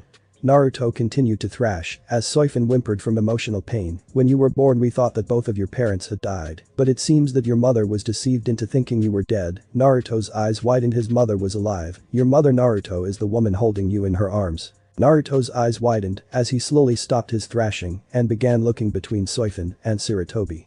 He finally looked down and slowly looked up at Soifin. "Kachan." Soifin stopped her crying as her eyes opened. Tears were still flowing from her face. She heard her son ask her if she was his Kachan. She nodded her head. "Kachan." Soifin nodded again and tears began to fall from Naruto's eyes. "Kasi-chan." Soifin whimpered as she nodded her head. "Kachan." Naruto wrapped his arms around her and sobbed into her shoulder. Soifin openly cried as she caressed her son's back. "Naruto, my Naruto." The two merely held each other in their arms. Mother and son were finally reunited. The rest of the captains and lieutenants were looking at this, each having various reactions. Denpachi smiled, thinking back on how alone he was and how alone this kid had to have been. Yuichiro was actually sniffling and using Kenpachi's Haori as a handkerchief. Byakuya looked away, being too reminded of the day he lost his beloved Hasana, and Renji was pushing away some tears. Retsu was smiling as a single tear fell from her eyes. Isane was trying and failing to hold her tears in. Shunsui was smiling while Nana was whimpering and crying a bit. Shunsui patted her shoulder to show that everything was alright. Sajin was smiling under his mask as he sniffed at Suzuman was crying and trying to look manly at the same time. Shuhei was smiling as he looked at the two, a few bits of tears at the corner of his eyes. Hashiro was looking away, trying to hide his tears, while Ranjiku grabbed the back of his Haori and used it as a handkerchief. Mayuri was a mix of emotions. On one hand hand he saw potential in experimenting on the blonde. On the other hand, his natural inborn nature said it was touching. Nemu was smiling as she looked away to hide the happy tears. Ishiro was smiling as he wiped away the coming tears while Kiin and Sentaro were openly crying. Aizen, Jin, and Kanem were having their thoughts rather than showing their emotions. He might prove useful in my war against Asirate. Ah, quite interesting. Aizen-sama will probably want to use him. He is so young and so scared. Kanem looked at the family of two and wondered, what paths have you walked? Naruto and Soifin finally stopped sobbing and simply held each other in their arms. They slowly began to drift off. Sajin and Kenpachi assisted in picking up the two of them and placed them on a bed. Retsu tucked the two of them in and patted both of their heads. The group left and allowed the mother and her child to sleep for once in each other's arms. 4th Division. Naruto and Soifin were cuddled up next to each other. Naruto was clinging to his mother as tightly as he could, and Soifin was wrapping her arms around him in a way that warned all that came by not to even attempt to separate them. Anyone who saw this would be shocked that the Ice Queen would show any sort of motherly affection for anyone. Naruto began to stir, slowly opening his cerulean blue eyes. He looked to see a dark-haired woman holding him in a warm embrace. At first he panicked, but then the events of last night came back to him, and he looked at the woman. His mother. Was last night real? He got his answer when the woman cuddled closer to him and muttered, "My Sachi." Naruto smiled. After so many years of wondering if he had a mother, he finally has one. He smiled as he nuzzled into her chest, savoring the warmth of her embrace. Gurgle, but he blushed when he heard his stomach grumbling. He had not had anything to eat the last few days, what with all the mobs breaking into his house and stealing all the money he saved up for food. For the last 3 days he has been trying to find a small semblance of food in the garbage cans to find absolutely nothing. He gently wriggled his way from his mother's grip and slid off the bed with a small oomph. He rubbed his backside and got up, looking around for a place that may carry food. He saw the sliding paper door and walked over to it. He gently pushed it to the side and saw a garbage can. He smiled and ran towards it, hoping he could find some crackers or some crumbs perhaps. He pulled out several bandage wrappers, a few used tongs, a few broken needles, and a bloody wrap. He got out of the garbage can and moved to look for another one. He saw another one right next to a door that had the kanji for 4 on it, not that he could tell, seeing as he could not read kanji even at his age. He reached into the garbage can and looked around. Finding nothing, he went to another can. Aizen opened the door to the medical wings, hoping to check in on Naruto and Soifin. She walked past the garbage cans, not seeing Naruto inside one of them, and walked into Soifin's room. She pulled out a clipboard. "Okay, I will just wake them up," and she saw that Naruto was not there. Soifin jumped out of her bed and pulled out her Zanpakuto. Aizen, what is it? Naruto, are you? Oh my kami, where is my baby? Soifin jumped off the bed and looked around the room, throwing over the beds. She slammed open the closet. Once she did not find him in any place in the room, she snapped towards Aizen, radiating killing intent. Where is he? Aizen quivered as she tried to speak. I don't know, I see came in H here to ch check up on you T2, and he wasn't H here. Soifin was about to shout again when both of them heard a crash outside of the hospital room. Soifin smashed open the paper doors to find Naruto headfirst in a garbage can. Soifin breathed a sigh of relief as she walked over to Naruto. "Ooh, look, food." Soifin stopped mid-step when she heard what Naruto said. As Naruto came out of the garbage can, he was holding a bad sandwich. He was about to take a bite into it. Naruto stopped mid-bite and turned towards Soifin. She quickly snatched the sandwich out of his hand. "What do you think you are doing, eating from the garbage can?" Naruto began to quiver at her hard tone. A few tears came out of his eyes. Soifin suddenly saw this and wanted to take back her tone. "I was hungry, and this is how I usually eat." Soifin and Aizen gasped when Naruto ate by going through garbage cans. Aizen quivered as she asked, when was the last time you ate?" Naruto looked at Aizen and said, "I think of 4 days ago." Soifin grabbed Naruto and wrapped her arms around him, all the while crying, "I am so sorry Naruto, if I had just stayed behind just so I could be sure you were dead, you wouldn't have. Oh my kami, please forgive me." Soifin sobbed into Naruto's shoulder. Aizen meanwhile was thinking to herself, how could I have been so stupid? I saw how thin he was, I thought it was just from over-bleeding. Kami, I am an idiot. She mentally beat herself up. Naruto began to stroke his Kachan's back, all the while whispering, "It's okay Kachan, it's okay, I forgive you." Soifin clutched Naruto tighter to herself. She stopped sobbing after 5 minutes and took in deep breaths. Soifin looked at the clock. It looks like today is the first time. She picked up Naruto and headed out the door, followed closely by Aizen, going to the last place she would ever be expected to be, the seated officers' breakfast buffet. Elsewhere, Imichika was sitting on the edge of the Rukongai district, right at the place where he and Ikaku decided to become Shinigami under Kenpachi's command. Back then he and Ikaku would go around picking fights until one day, Ikaku was defeated by Kenpachi. Afterwards, they chose to become Shinigami under Kenpachi's command. The two could not be happier. But Yumichika hid a secret from all of them. His Zanpakuto, his true Zanpakuto, was not suited for a pure combat division, it was Aikido Zanpakuto. Granted, it was not the fact that he was not proper for the squad that he always hid this fact, it was the fact that he was afraid he would lose the only true friend he had ever made in life. Yumichika grit his teeth as he clutched his Zanpakuto. Damn, if I wasn't so damn obsessed with my beauty, I would not have flipped out and overreacted because that woman kicked me in the face. He looked at his Zanpakuto in contempt, damn you. And threw it as far away from him as he could. He stood up and began to smash his fists into the tree. Each hit felt like it was cutting into his knuckles. Crack. Yumichika winced in pain as he felt his knuckles break, but he did not care, he kept attacking the tree, damn. And hit the tree with so much force on the last strike that he tore it from its roots and sent it flying into the other trees. Yumichika fell to the ground and looked at his mangled hands, he cursed as he slammed his broken hands into the ground. Damn you worthless piece of. Yumichika suddenly felt tapping on his shoulder. He snapped around and was shocked to find Ikaku holding Ruriro Kujaku. Hey Yumichika, you dropped this. He gently placed the sword into Yumichika's hands. He then sat down in front of him and pulled out a bottle of sake. So why don't we just talk, and this time don't hide anything from me. Yumichika was shocked at Ikaku's attitude. He did not care that he had Aikido Zanpakuto. Yumichika smiled a genuine smile as he took the sake bottle. Alright for you my friend. He chugged down a bit of the sake, happy he could open up for once in his life. But Soifin was walking towards the captain's building. It was where all captains, lieutenants and seated officers went for the important meetings. She was heading there with Naruto being held in her arms much like one would a baby. Naruto did not care, he was just happy to be in his mother's embrace at last. She looked around, trying to remember where the building was. She had only ever gone to a seated officer's breakfast once, and then she stopped when so many people started to try and get food. She felt more comfortable going to a restaurant, but since none were usually open during a crisis situation, she had to make do with the seated officer's breakfast. Soifin walked towards the dining hall of the captain's building, and she gently put Naruto down and grabbed his hand. Naruto inched closer to her and grabbed her leg. Soifin looked at how he snuggled into her leg and smiled, looks like he is in the clingy to mommy stage, but I am not complaining. She opened the door and walked inside, difficulty with Naruto still clinging to her leg. She saw that all the captains and seated officers were here, well all, except for Squad 1, but that was not surprising with how they basically had all meals brought to them. She was however surprised that the 3rd and 5th seat of Squad 10 were not here. Everyone turned to where the door opened and saw Soifin with Naruto clinging to her leg. They watched as Soifin walked over to the table and sat down, placing Naruto on her lap. Aizen smiled as he spoke, Soifin, it's so good to see you here. He turned his attention to Naruto, so what would your son like to eat? He gave a kind smile. Naruto was about to answer, Aoi. But he was defeated by Momo, Ranjiku, Nanao, and Keen. Soifin was giggling as the lieutenant girls began to hug him like they would a teddy bear. Momo picked up Naruto and giggled, oh, he is so cute, just look at those whisker marks.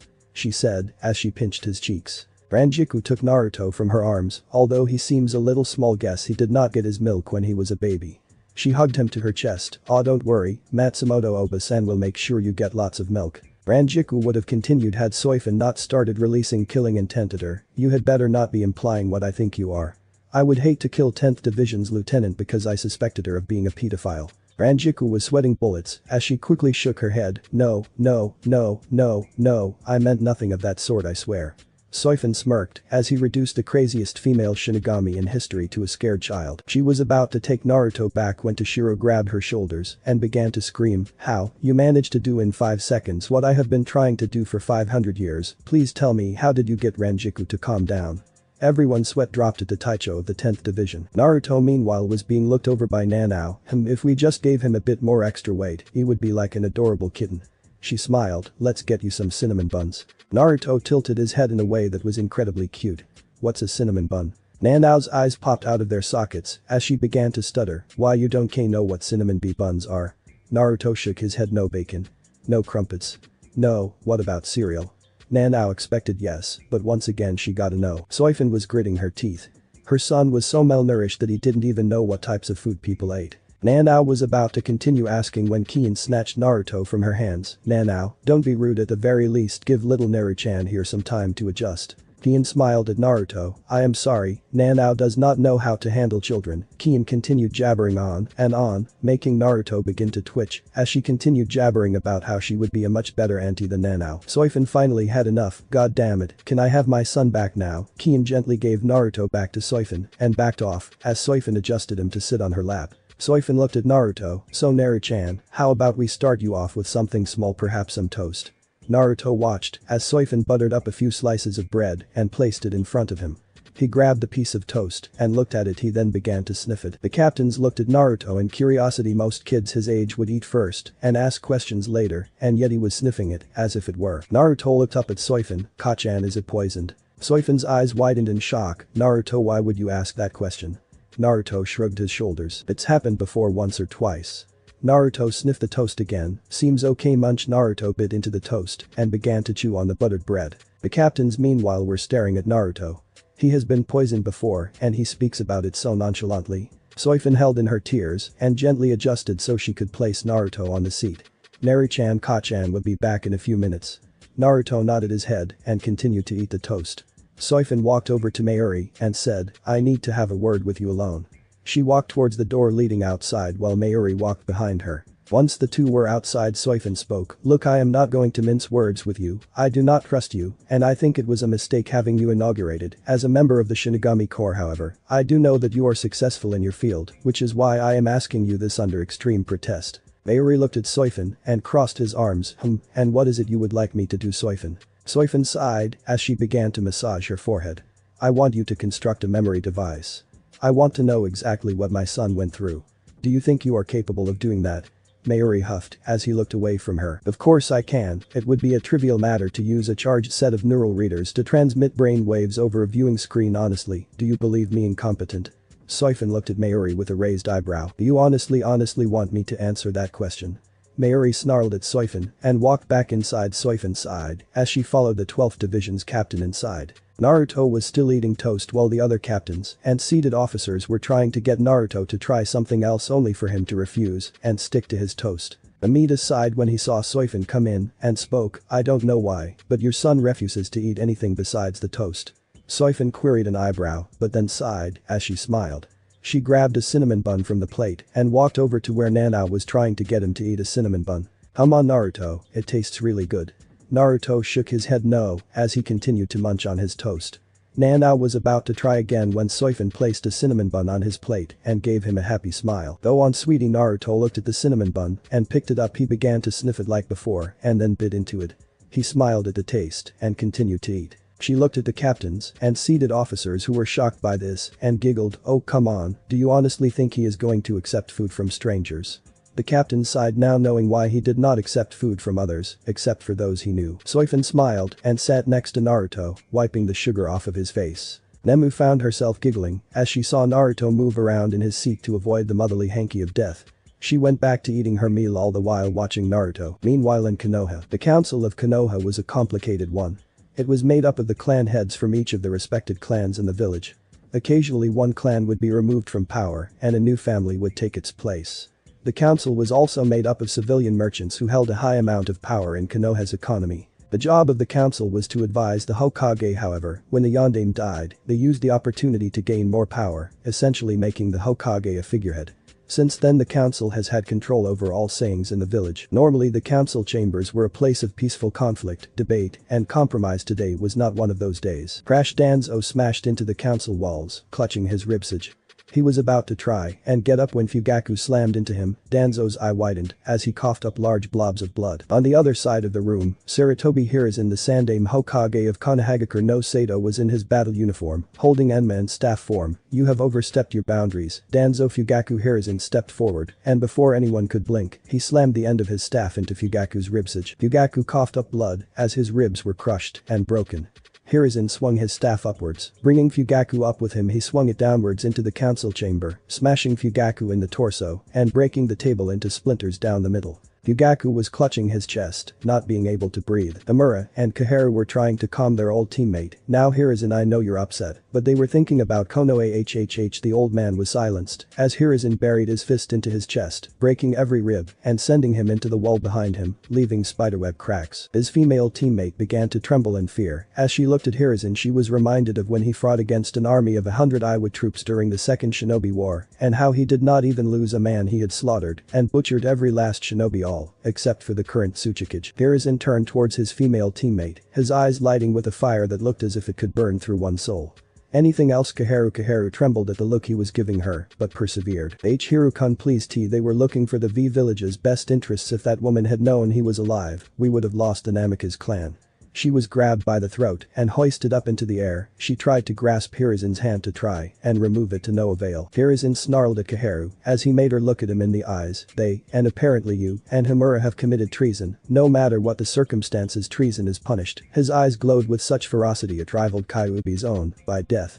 He threw her towards the wall and shot his staff forward, impaling her through her body, pinning her to the wall. He then turned his attention towards Fugaku, who was still moving. He grabbed Fugaku's neck, such a pity snap, and snapped his neck, killing him instantly. Amura tried to get up but fell back down when Hiruzen crashed his foot onto his spine, snapping it and all the nerves in it. Hamura tried to move, but Hiruzen quickly smashed his foot onto Hamura's neck. Hiruzen turned his attention towards Danzo, who was trying to push himself back up.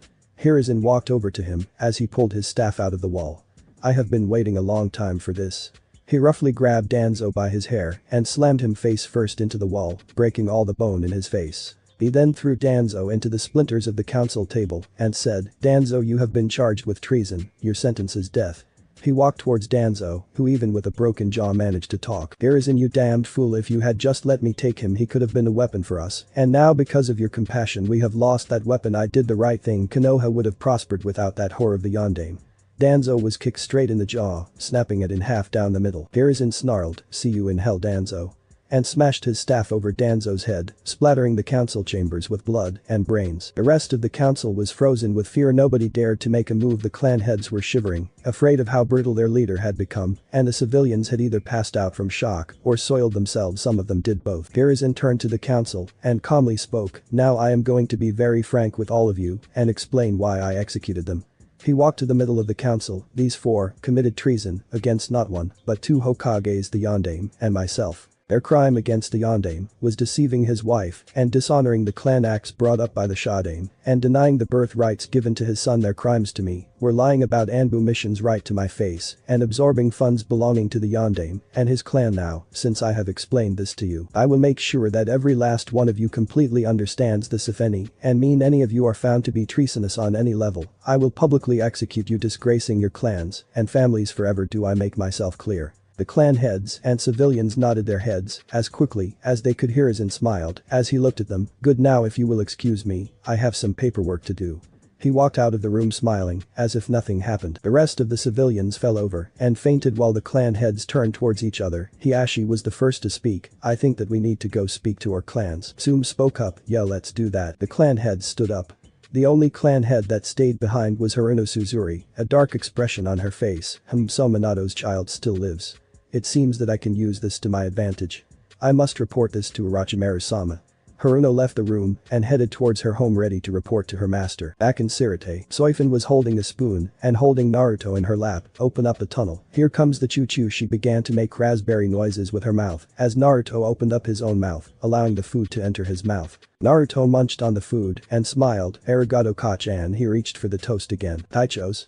The door to the mess hall was slammed open, revealing a messenger from the Sinkamen. Taichos, we have just received word that 4 souls have passed through the Sinkamen in chains. They were executed by Sarutobi Hiruzen not more than 3 minutes ago. I am sure you all know what this means. The captains narrowed their eyes and stood. The lieutenants and seated officers ate the last of the food on their plates and followed. Soifin snarled in anger, so the bastards are here. She turned towards her son, Naruto-kun.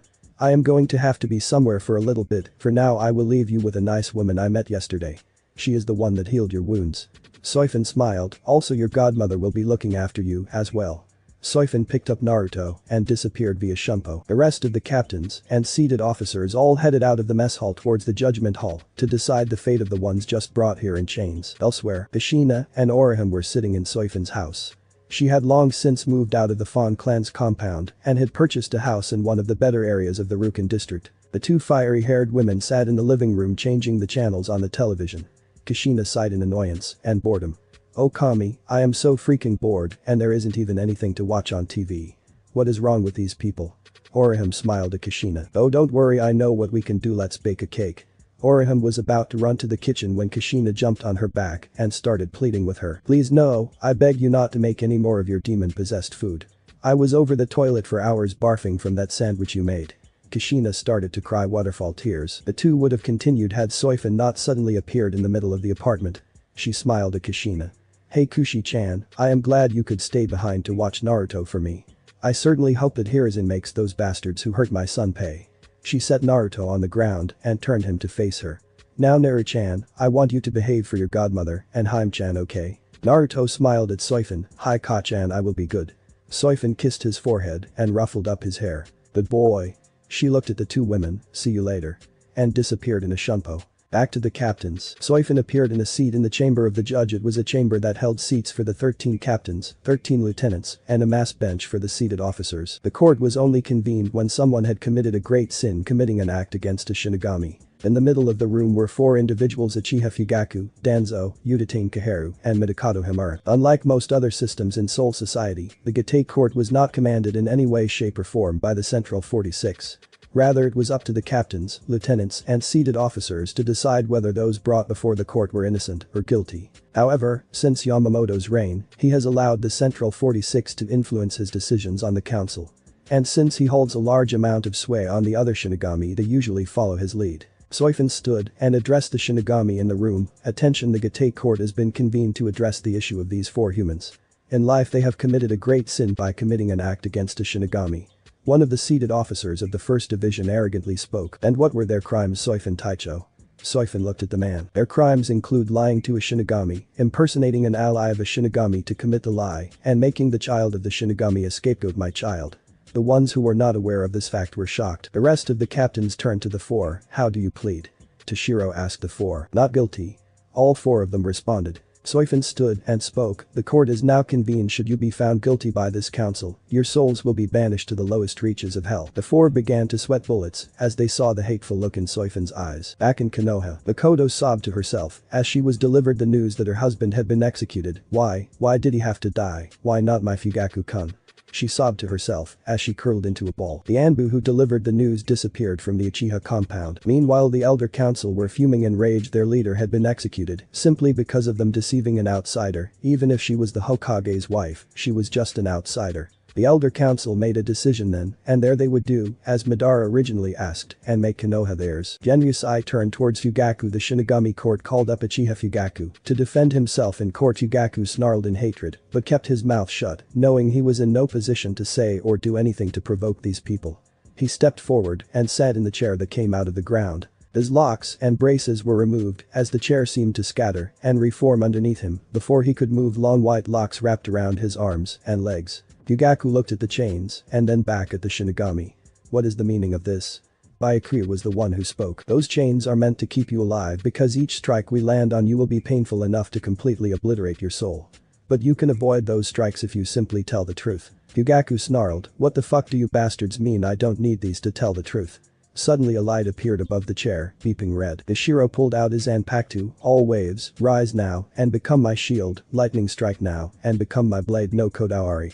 Jashiro pulled out his Zanpakuto, and in a flash the Zanpakuto slowly became 2 with a segmented charm chain connecting the hilt of both. He dashed forward and in an instant cut through Fugaku, who screamed in unearthly pain. The chair sent through the chains and into Fugaku. His wounds instantly healed while he hyperventilated. Danzo was actually quivering at the sight. This how he should have died from that strike. Fugaku looked back at the Shinigami and saw Mayuri chuckling. "Ah, see, you have already experienced that chair's design. When one lies, it releases a sound showing such, and once you lie, one of us captains captains will cut you down. The order for each cut down goes 13, 12, 11, 10, 9, and so on, but once we reach the end, we will then allow our lieutenants to cut you down, followed by third seats, fourth seats, fifth seats, and so on. Normally, the first strike from a captain's would be enough to kill someone, but I managed to find a way around that. The entire chair is filled with a healing that Unohana Taicho was kind enough to help us apply, so essentially we can cut you down over and over again until we either run out of medical or you finally fess up and tell us the truth. So how about we start the trial now? Fugaku snarled at Mayuri, this guy, he is more twisted than Orochimaru was. Shunsui spoke up, now that the type of pain you will feel has been covered, you may begin your defense. Now answer us. Why did you help in the conspiracy to keep the child of a Shinigami away from its parent? The deceased Uchiha clan head snorted in disgust. That wench chose, instead of giving herself to a clan that would have made her child worthy gold, to instead have the child with a member of the practically extinct Namikaze clan. I decided to help get payback against her by separating her from that bastard child of hers. Soifin wanted to drop down there and tear Fugaku to pieces. I could have then found a way to woo her, but instead she fled after the beloved husband's death. So for the last few years, I have made sure that the little spawn that her and that bastard Yondaime, the one who took the title that should have been mine, suffered immensely. Fugaku shouted with a pride that not even the most arrogant Shinigami in Soul Society could compare to. Shunsui looked at Fugaku in disgust. He admitted that he in fact was a pervert, but to go so far as to separate a mother from her child was utterly despicable. Fugaku smirked as he looked at Soifin, and I so enjoyed making that little brat suffer. I remember the day I led an armed mob to his home on his birthday. I so enjoyed making him scream as I and my little group of friends tortured him in every possible way. Soifin smashed her fist into the table. I'll fucking kill you. She grabbed hers and Pakuto, but was held back by Jashiro. Shunsui and Kanem. Jashiro spoke up. Soifin stops it if we kill him before the trial is finished, and his verdict decides he will be let off scot-free, and there is no way in all of the afterlife that I am going to allow something like him go free.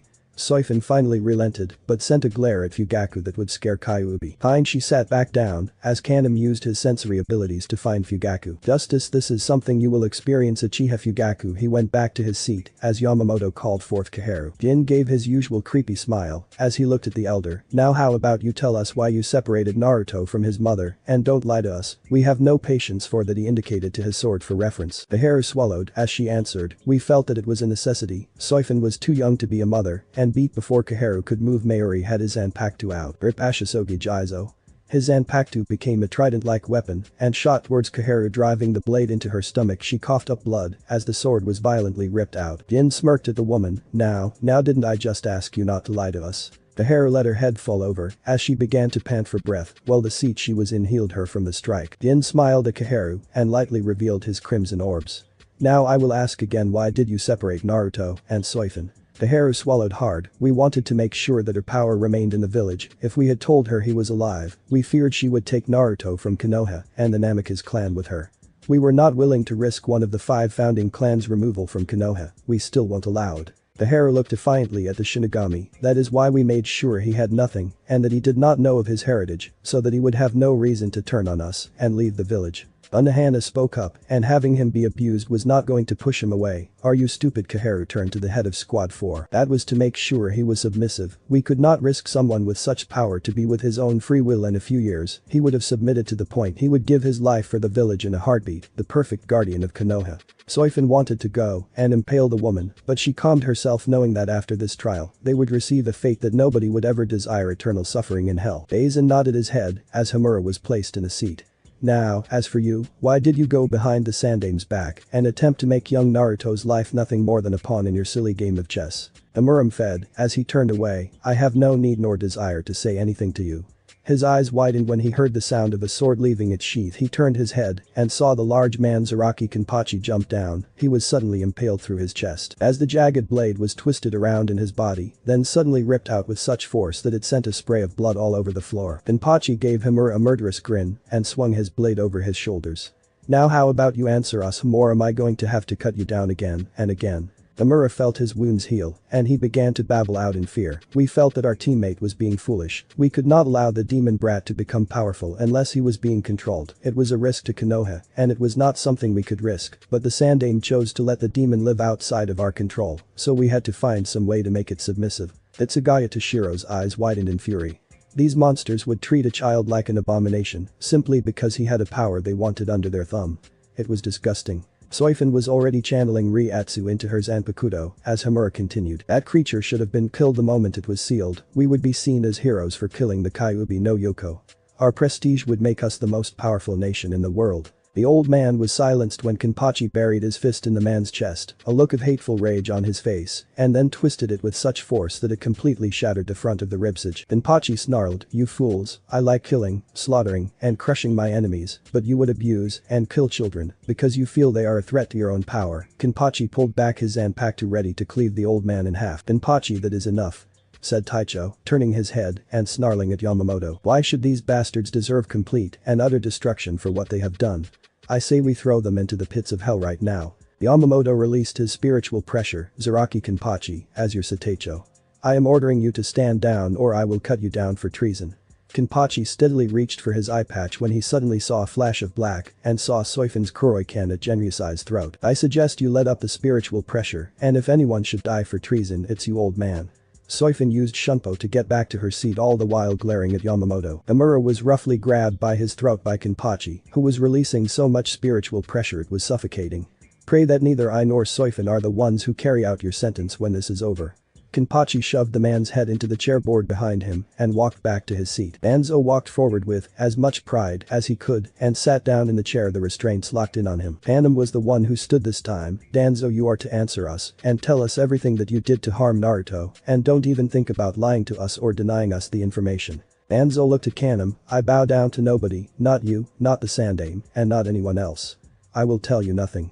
Danzo glared at the group. Toshiro pulled out his Zanpakuto, "Sit upon the frozen heavens, Hyari Meru." Toshiro's Zanpakuto lengthened as a crescent-shaped moon blade appeared at the end of the hilt. He dove towards Danzo and sent the blade into Danzo's body. Danzo cringed but refused to scream out in pain. Mayuri looked at Danzo. Interesting, he seems to have been able to resist the pain. I wonder how that is possible. Perhaps I can convince Soifin to allow me to perform research on him." Toshiro ripped Hyori Meru out of Danzo's body and snarled, "I suggest you talk soon because each strike will only hurt more than the last." Toshiro used Shunpo to return to his seat, all the while staring at Danzo as if he were a target to be cut down. Danzo coughed up blood. "I will not surrender any information, nothing you can do will make me." Panem pulled out his Zanpakuto. Cry Suzumashi. Kanem's Zanpakuto began to rapidly vibrate. Benihiko Suzumashi Nishiki. He swung his blade as a trail of long blades appeared before him and then flew towards Danzo. Danzo took several of them in his body. He winced very badly as he coughed up large globs of blood. He looked defiantly up at the Shinigami. "I will never submit." Shunsui sighed as he reached for his Zanpakuto. Byakuya was looking at Danzo, incredibly curious. He has taken strikes from not one, but two captain-class Shinigami. How is it possible that he has managed to even survive up till now? It is impossible. Shunsui pulled out his Zanpakuto and called its name, Flower Wind Rage and Flower God Roar, Heavenly Wind Rage and Heavenly Demon Sneer Kaiten Kayakatsu. His blades glowed with a bright aura. When the flash died down, it revealed two massive scimitars of Chinese origin. Shunsui appeared in front of Danzo and with extreme precision, forced the blades through his ribs and into each individual lung. Danzo actually screamed in pain as he tried to struggle as blood began to form in his mouth. "I won't submit." He said the last part as loudly as he could, his mouth bubbling from all the blood in it. Shunsui sighed. He truly is stubborn. He turned towards the Taicho of the 7th Division. "Alright Sajin, it's all yours." Shunsui chose to walk back to his seat while Sajin walked down as well. Sajin stood in front of Danzo and reached for his Zanpakuto. "I will make sure this hurts." Roar Tenkin. Sajin punches at Danzo, and out of nowhere a massive fist of iron collides into the Warhawk. Sajin pulls his arm back, and the arm disappears. Danzo is so wounded that the healing chair is barely able to heal his wounds. Sajin grabs Danzo by his front. "Now we will say it again, what did you do to harm Naruto?" Sajin tightened the grip on his sword for emphasis. Danzo looked at Sajin, "Never," and spat in the captain's eyehole. Sajin let go of Danzo and clutched onto the eyehole, inadvertently enlarging the crack. The helmet he was wearing was now barely holding together, and his eyes were revealed to be very animalistic. Sajin snarled at Danzo, "Very well Byakuya, as you need." Sajin walked back to his seat, chips of his helmet falling from the crack. Panem heard the chips hitting the ground. "This isn't good." Sajin is self-conscious about how he looks because of how he was treated, but maybe if the others accept him, he will be less self-conscious. He looked at the captains. "I hope they do, but for now I must focus on the path of justice, starting with these men who will soon face justice." Byakuya stood and walked forwards elegantly drawing his Zanpakuto. Allow me to show your power Scatterson Banzakura. His Zanpakuto scattered in a swirl of cherry blossoms, leaving only a hilt. The cherry blossoms swirled around and began to cut up Danzo mercilessly. Danzo was screaming in pain as each individual blade sliced through his body. His blood was flowing across the floor as Ryatsu was pouring into him, keeping him alive. The cherry blossoms returned to the hilt and reformed the katana. Danzo was coughing up large globs of blood as he was panting. Byakuya looked at Danzo. Now will you talk and face our law? Danzo did not reply, but shook his head. Byakuya closed his eyes. Fair enough, Aizen, make sure he talks. He turned back towards his seat as Aizen readied his Zanpakuto. What do? I can't let them know its true abilities, and I have not had time to cast the illusion. Yet damn, as if Kami herself was answering his call, a voice erupted over the speakers. Attention, all Shinigami Corps, ready yourself. We have a Ryoka attack on the west compound of Squad 7, the north side of Squad 11's compound, and at the Senseiku. Shunsui, Kenpachi, and Byakuya turned towards the loudspeaker. Yamamoto stood. This trial will be completed later. For now we have an attack to deal with. Yamamoto disappeared via Shunpo along with the other captains. Soifin looked down and snarled at the 4 weary old bastards being taken away by the 1st Division. This isn't over, you old bastards, not by a long shot. Naruto, same time, as trial began. Naruto looked at Kushina and Orihime and nervously waved. Hi, I am Naruto Uzumaki. Naruto. Orihime quickly smiled and grabbed Naruto, pulling him into a hug, screaming, "Pawe." She was so preoccupied with hugging him that she did not notice he was pressed in between her impressive bust. Naruto suddenly began to quiver, remembering something like this happening before, right before he was beaten. Naruto began to whimper, breaking Orihime out of her kawaii hormone-induced trance. She looked down at Naruto, who was shaking, and his eyes widened with fear. He suddenly tore himself from her grip and crawled backwards, shaking with fear. No, hurt, please, no. Naruto began to tear up as he continued to quiver. Kushina saw this and frowned. Why is he acting like this?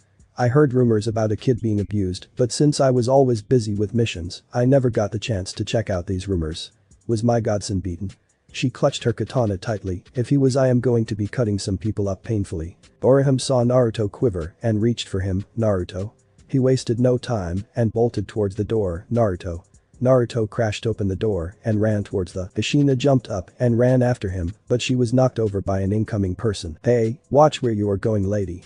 Kushina looked up to see who it was. It was a woman with scraggly black hair with bandages wrapped around it. She was wearing a red sleeveless dress and a very short pair of shorts. She had a bust that rivaled that of Tsunade, but what caught Kushina's attention was that she had no right arm, instead having a prosthetic limb. Kushina got up and was about to head in the direction she saw Naruto run. Hey, her shoulder was grabbed as she was forcefully turned around. You just ran into me, I suggest you apologize. The people in the street began to whisper. Is that girl insane? That is Shiba Kukaku she just ran into. If she doesn't apologize, she is doomed. Man, cat fight. The conversations continued while the now known Kukaku simply glared at Kushina. Well, she waited for Kushina to get up and apologize like the rest of the people that crossed her path, aching, but instead found the point of a katana grazing her throat. Kushina released killing intent while she snarled in Kukaku's ear.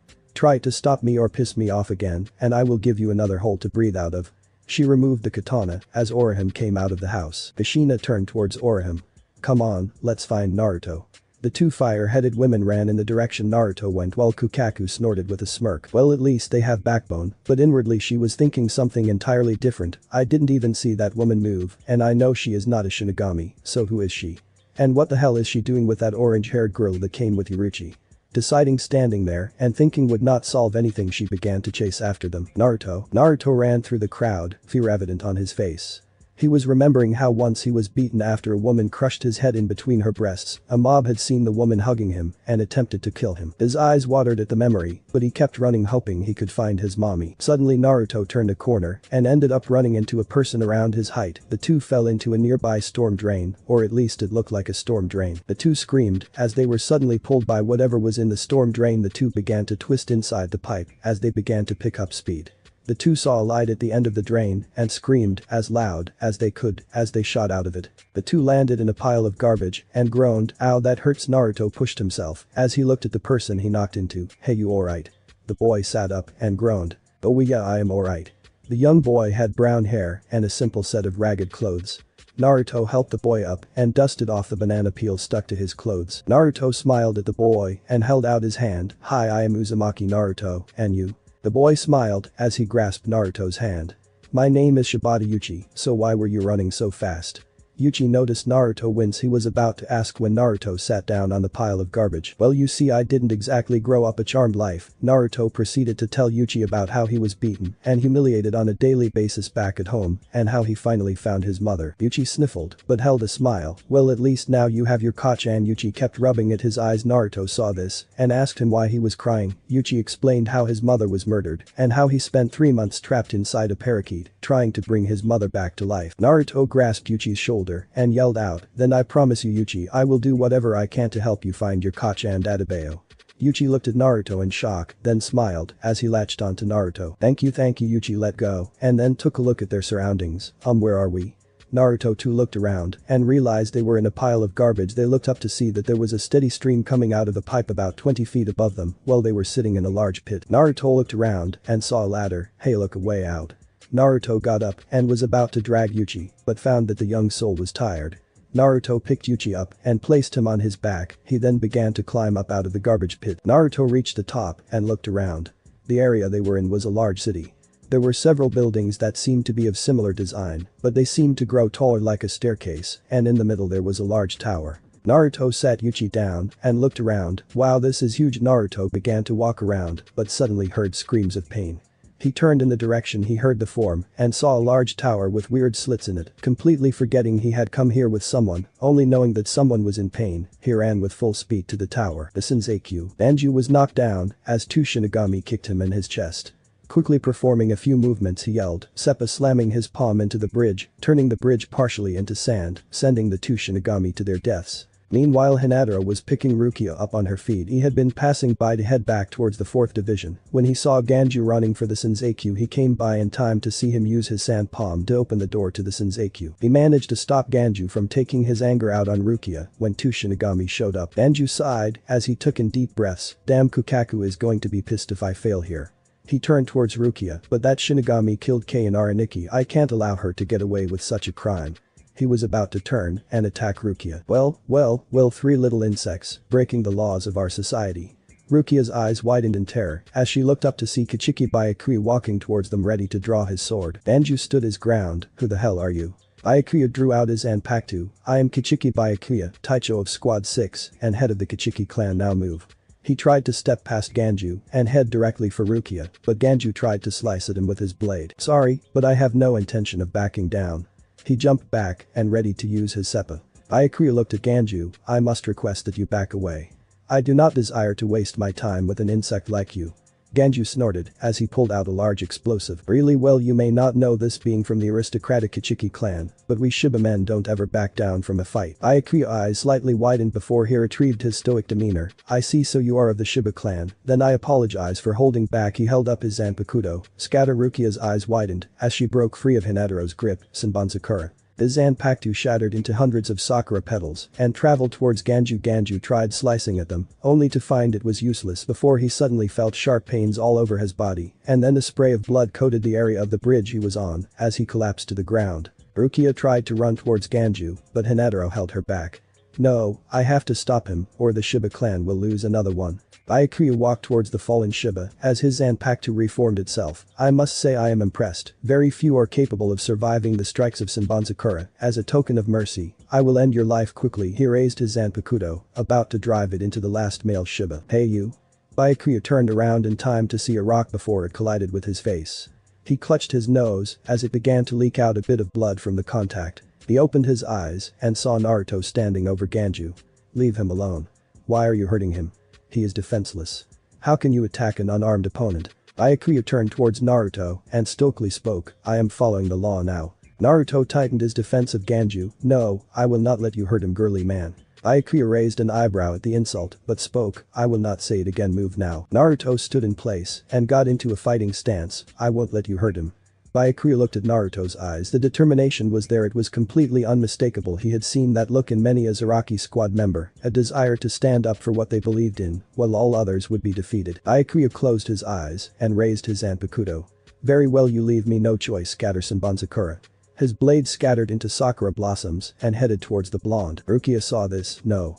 and kicked Hinataro in the shin, forcing him to let go, running towards Naruto. Naruto looked at the incoming cherry blossoms. I won't lose. He reached for Ganju's meat cleaver, but suddenly found a woman with dark hair and wearing a red collar with a white dress standing in front of him. Rukia stood her ground and aimed to protect the blonde from Byakuya's strikes. At least I can save one person before I die. The sakura blossoms began to circle around Rukia, and Rukia made sure she was in a stance so she would receive the front. The cherry blossoms began to close in, but out of nowhere the cherry blossoms were shattered to bits. Rukia's eyes widened, not believing what had happened, while Naruto was looking at the pink dust bits floating in the air. Suddenly Byakuya found himself keeling over as he coughed up several globs of blood. He was then shot into the wall behind him, clutching his ribcage in pain. He then felt a tight grip around his throat and found that he was being held in the air. He opened his eyes and found himself actually shivering for the person who was holding him by his throat and giving him a look that would terrify any sane human being was one very pissed off Soifin, mother of Uzumaki Naruto and of the 2nd Division. Byakuya was kicked in the stomach as Soifin pulled him downwards, increasing the strength of the blow.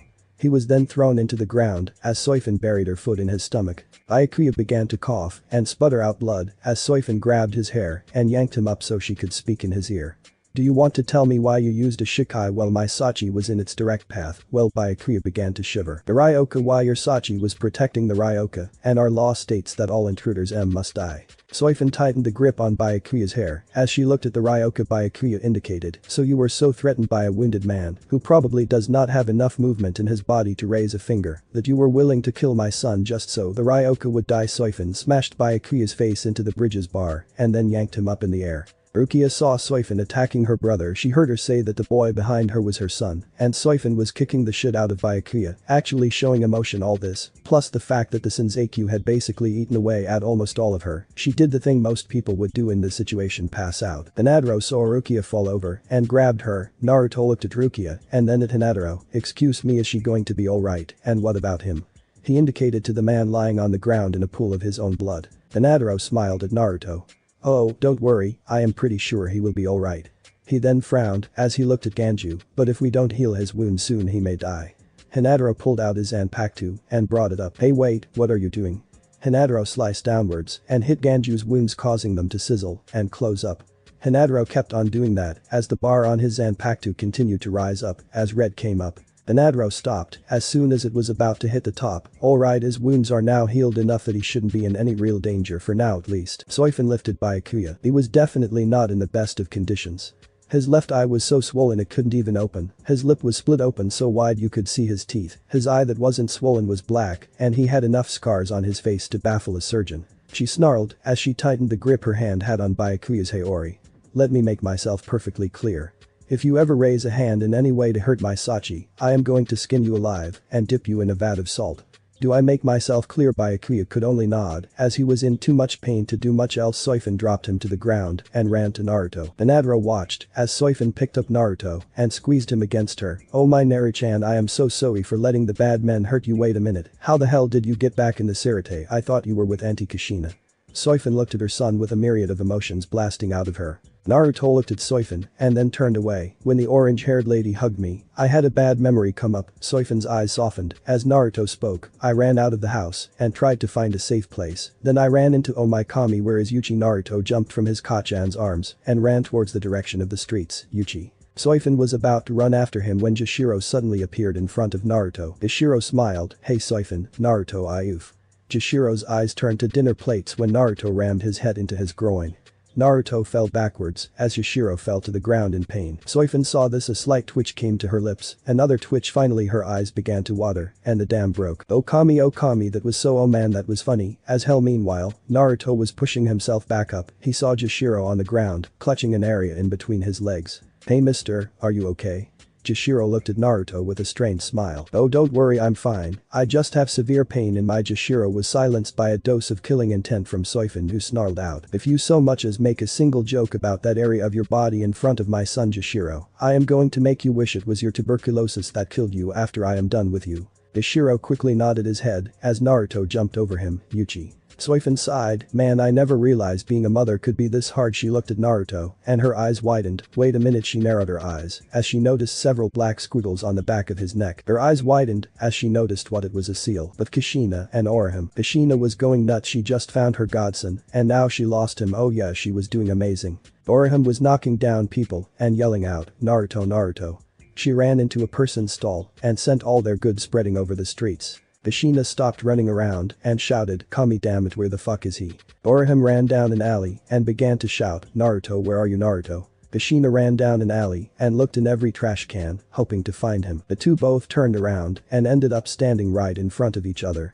Find him? Kushina sighed as she shook her head. Orihime was about to run back into the streets and find him. Hey, you two. The two fire-headed women turned around to see the same woman from earlier standing at the end of the alley. Just who the hell are you two looking for? Kushina looked the other way. It's none of your business who we are looking for. She was about to walk away, but Orihime grabbed her shoulder. Kushina came on, if we continue looking for him, as we are now, we are never going to find him. Kushina gritted her teeth, but let out a sigh of annoyance as she clutched her forehead. Alright, sigh. She turned to the woman. First off, I would like to know your name. The dark-haired woman smirked as she pointed to herself. Shibakukaku, at your service. Squad 7 West Compound. Sato Yasutora ducked the slice of one of the Shinigami and delivered a punch to the man's jaw. The Shinigami fell backwards as he had to dodge the strike of another Shinigami. Sato, or Chad, as most people called him, got sliced across his right arm, but luckily he had his Brazo Derecho de Gigante activated, otherwise his arm would have flown right off. His arm was black with red markings and it was unnaturally larger than any human arm. He grabbed the incoming blade by another Shinigami.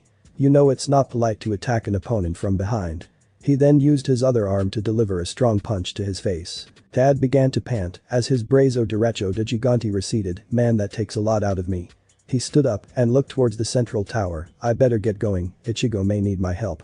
Chad began to run towards the center of the when he suddenly felt a massive spiritual pressure come down on him. He turned in the direction he felt it and saw a man wearing a pink woman's kimono draped over his shoulders, a straw hat, and had two zanpakuto sheathed at his side. Next to the man was a woman wearing a black woman's hakama, glasses, and had her hair neatly tied into a bun. The man looked at Chad and reached behind him. Chad got ready to fight, thinking that the man was going to pull out a weapon, but instead pulled out a canteen. The man looked at Chad. Fine day, isn't it? The man uncorked the top and began to drink. Chad sniffed the air and smelt sake. I am sorry, but I need to get past you, my friends could be in danger. The man looked at Chad and sighed. Are you sure you don't wish to partake in the elixir that is sake? Chad quirked an eyebrow. I am underage, so no. He began to walk towards them, but the man suddenly pulled out his zanpakuto. I want to let you know that I really don't want to do this, but you did invade the Soul Society, so we have to capture and detain you. Tad readied his Brazo Derecho de Gigante and began to charge into the arm. The man smiled. By the name, I would like to know the name of my opponent if you don't mind. Tad looked at the man. Sato Yasutora, and yours? The name is Kairaku Shunsui Taicho of the 8th Division. The two charged at each other as they readied their strikes. 11th Division. Kurosaki Ichigo sliced at a large Shinigami before he used a back kick and struck the one coming at him from behind. He quickly readjusted his foot and swung it at another Shinigami. He then slammed his blade point first into the ground and used it to jump over 3 Shinigami before he struck each one of them in the face. Once he landed, he turned to block and strike 3 Shinigami. He snarled at them, get out of my way. And swung his zanpakuto with enough force to send all 3 of them flying into the incoming Shinigami. Ichigo began to pant as he clutched a wound on his shoulder. Damn it, I need to get moving, now. He began to walk away when he was stopped in his tracks by a massive spiritual pressure. He slowly turned his head and saw a large figure walking down the path towards him. The man was certainly a giant. His hair was set up into 11 spikes with weird objects at the end of each spike. He had an eye patch over his right eye and he had a psychotic grin on his face. Well, so that was your spiritual pressure, I felt. And look at what you did here. He looked at all the down Shinigami. You managed to take down a huge portion of my squad. His grin only seemed to get bigger as he looked at Ichigo. I think I am going to enjoy fighting you. The man ripped out his zanpakuto and charged at Ichigo. Said substitute Shinigami barely had enough time to block the strike with his own zanpakuto. The large giant pulled back his zanpakuto. Come on, let's see how strong you are. He struck Ichigo with his sword, but Soifin ran up to Naruto and grabbed the back of his shirt. She brushed away the hair and looked closer at the seal. Naruto looked at his mother, Ka-chan. What are you doing? Soifin looked at Naruto. Nari-chan, did you know that you had a seal on you? Naruto seemed to freeze and winced as he turned away. Soifin was curious. Sachi, what's wrong?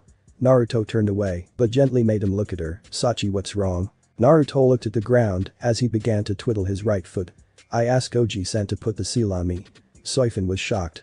Why would he ask the Sandame to apply a seal to him? Neri-chan, why did you ask him to put the seal on you? Naruto's eyes began to water a bit as he unconsciously clutched his body. Soifin saw this, what happened to him? She looked at Naruto and said, Neri-chan, I am going to remove the seal, hold still.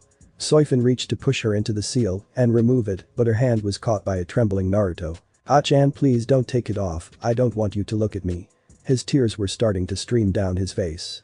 Soifin caressed his cheek and looked at him with gentle eyes. Neri-chan, I won't think any less of you, please let me remove the seal. Naruto slowly let go of her hand. Promise? Soifin smiled. I promise. Naruto let go of her arm as she reached towards the seal and charged her into it. The seal shattered in a few moments. The seal's effects began to disappear as a mirage went over the blonde. Rukia had woken up from her shock and saw the mirage. Yashiro was getting up from his little injury and Hinadara was curious as to what these seals were. Soifin watched the fading effects of the when it finally cleared. She was at first stoic, then her eyes widened in mortified horror as her eyes brimmed with tears. When Rukia saw the effect, she immediately began to quiver at the sight and began to feel very sick. Yashiro did the exact same thing, but he actually began to cough up blood. Hinadara had never seen such things on a human being and began to waver where he stood. Soifin grasped Naruto's shoulders as she looked at Naruto. Oh, Kami-sama, what happened to you? Naruto's body was littered in scars. He had several diagonal scars going across his chest and back. His arms looked like they had been burned and then quickly frozen if the cracks in the flesh were anything to go by. His left eye had a vertical scar going across it and his cheeks seemed to have jagged marks where his whisker marks were. His ribs were clearly visible, even more so than what they had seen back at the 4th Division headquarters. In fact, every bone in his body was visible. His sockets were sunken from hunger and dehydration and his eyes looked bloodshot. His fingers were partially deformed, but one could see that it was not a natural deformity, rather the bones were intentionally placed in the wrong spot. Naruto looked away, not wanting his mother to see his hideous form. He looked to see his mother's mortified expression and expected to be hurt, but instead he found himself embraced in a hug as his mother cried into his shoulder. Oh Sachi, I'm so sorry, if I had just stayed. Naruto hugged his mother and stroked her back, crying as well. Don't worry, Ka-chan, it's not your fault. Soifin cried into her son's shoulder for another minute. Once she finally calmed down, she stood up with determination in her eyes. She snapped her fingers and several members of the punishment corps appeared before her. Soifin Taicho, what do you wish for us? She looked at the group before her. I want you to locate all captains, lieutenants, and seated officers, except for those of the 1st Division, and have them all head to the projection room, and the one who locates Mayuri can relay this message exactly as I say it. Kuritsuchi Mayuri, Soifin wants you to have that memory viewing machine done in the next 2 hours or less, or she is going to use him for target practice for the punishment corps, am I clear? Also, I want you to locate Inoue Orihime and Uzumaki Kishina. They will be in the Rukin district now, move. The punishment corps quickly disappeared to their respective duties. Soifin picked Naruto up in her arms. Come on sweetie, let's go find out how many people in Konoha I need to kill. She was about to leave, but suddenly turned around. Hey, you four, come with me. That includes you too, Kichiki. Rukia looked at Soifin in shock. Since you were willing to risk your life to protect my son, I will make sure to do everything I can to make sure you aren't condemned to the Sakyoku, I promise. She began to walk away as Yashiro finally pulled himself together. Rukia stared after Soifin. She wants to help me. The 3 Shinigami could do nothing as Soifin disappeared in a shunpo and grabbed Ganju so they could take him to the medical ward. But Ichigo was about to block another strike from the large man before him, but suddenly a smaller man appeared next to them. Zaraki Taichu. Soifin Taicho has asked that all captains, lieutenants, and seated officers minus the 1st Division be present in the projection room now. Kenpachi sighed as he regrettably sheathed his sword. Damn, oh well, best not to keep her waiting. Kenpachi was about to walk away. Hey, wait a minute, what the hell is going on? You were so adamant on fighting me a minute ago, and now you are just walking away, what the hell? The man that appeared before turned towards Ichigo. Are Kurosaki Ichigo correct? Ichigo was confused that the man knew his name. Yeah, what of it? The man slightly bowed. Inoue-sen speaks highly of you. Ichigo eyes widened. How did this man know Orihime? You know Orihime, what have you done to her? The man waved his hands in front of him. Don't worry, she is safe and sound. Our captain has insisted upon her being protected, saying that she owes her a debt she can never repay. Ichigo was confused at this, what debt, but that didn't matter at the moment. Where is it? I can take you to her if you like. The captain has also requested that she be brought to the place we are heading, as well. Ichigo squinted his eyes, but shrugged it off. The look in the man's eyes told him he wasn't lying. Besides, it's not like he had that many other options. Wait, hold on, what about Rukia? The man sighed. Our Taicho is likely going to place her under protection, as well. After all, she did defend her son. Ichigo sighed in relief, but kept a close eye on the man. He did not know if this guy was telling the truth or not, but this may be his only chance to rescue Rukia. But Kushina and Orihime, the two fire-haired girls, were talking with Kukaku, who was now a bit confused. Hold on a minute, you are telling me that you are looking for the child of Soifin, a member of the Fawn family. He has blonde hair, blue eyes, and whisker marks. His skin is tan, and he is very boisterous. She began to massage her forehead as the information came to her. Whoa, that's an odd series of events if I ever heard one. Kushina was a bit confused. Why? Kukaku sighed. Well, most members of the Fawn family have really dark hair, pale complexions, and are a bit, how do I say this, reserved. The two girls nodded in understanding. Before the three could continue their discussion, a man from the punishment corps appeared before them. Inoue-sen Uzumaki-sen Soifin Taicho wishes for the two of you to come to the projection room immediately. Orihime was shocked. Wait, we need to find her son. If we don't, Orihime's speech was cut off by the man. Don't worry, she already found him, but she is probably going to have a little chat with you when you arrive. The two gulped, knowing full well the wrath of an angry mother. But Soifin 1 hour later. Soifin was sitting in the projection room while her son was sitting in her lap. She had such a tight grip on him that I would probably take her entire squad to separate the two at least before Soifin kills them all for doing such a thing. She has been stroking Naruto's hair for the last hour, all the while whimpering. As she examined the scars, some looked like they had been inflicted with barbed wire, others looked like they had been placed there by jagged katanas, others looked like the aftermath of some hematoxic poison she had seen before. Naruto looked up at his mother, Ka-chan. What are we doing here? Soifin looked at Naruto and said, as gently as she could without breaking down. Sachi, I asked a colleague of mine to make a device so we could see what your life has been like. Naruto's eyes widened as he suddenly began to struggle. No, I don't want Ka-chan to see, I don't want you to cry. He tried to struggle out of Soifin's grip, but she held on and spoke sternly to him. Uzumaki from Naruto. I am your mother and I want to know who hurt you afterwards. I am going to show them what happens when you mess with a Shinigami's child. Am I clear? Naruto nodded, slightly afraid. Soifin saw this and gently hugged him. Sachi.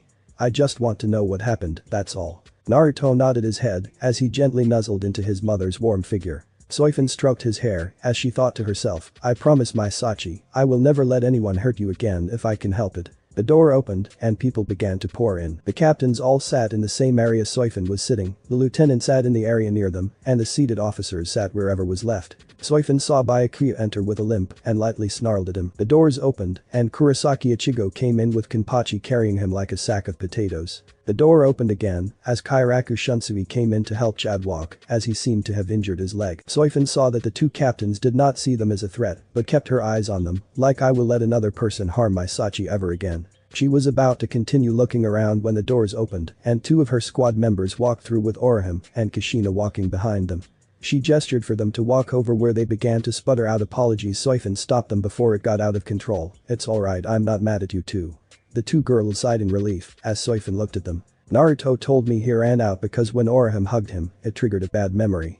It's not your fault. Orihime looked at Naruto and her eyes widened when she saw the scars. What has happened to him? Kushina looked at Naruto and felt like she was going to retch. Soifin looked at the projection screen. Once Mayuri gets here with his memory viewing machine, we'll find out. Orihime wanted to ask more, but before she could ask, Orihime. She turned around to see Ichigo running towards her. Before she could move, she was wrapped up in a hug. You are alright, are you hurt? Did anything happen? Ichigo would have continued his run had he not noticed Rukia standing behind Soifin. Ichigo let go of Orihime and ran over to Rukia. Orihime inwardly cursed that Ichigo had let go of her. Kushina did not miss the sad look on her face as Ichigo let go of her, so it seems somebody has a little crush. Soifin was about to address the captains when the doors swung open as Kuritsuchi Mayuri along with his daughter came into the room, dragging an object that seemed incredibly complex. Mayuri turned to Soifin with a smirk, but one could notice a light twitch in his eyes. Why hello Soifin Taicho, I finished that memory viewing machine you asked for, but was it really necessary to have your little soldiers threaten me to get it done? Soifin smirked at Mayuri. If I didn't, you might not have finished it as quickly or as efficiently. Mayuri grumbled. As he began to set up his machine, he pulled out what looked to be something people used in salons to place on their heads. He walked over to Soifan and placed it in her hands. Alright, that little device will use to scan his brainwaves. It will then collect the energy that reflects off the brainwaves, allowing us to view it. Once I plug this machine in, just set the date you want to start viewing and when you want them to stop. Soifan nodded as she looked at Naruto. Sachi, I am going to put this on your head. We are going to use it to see your memories, okay?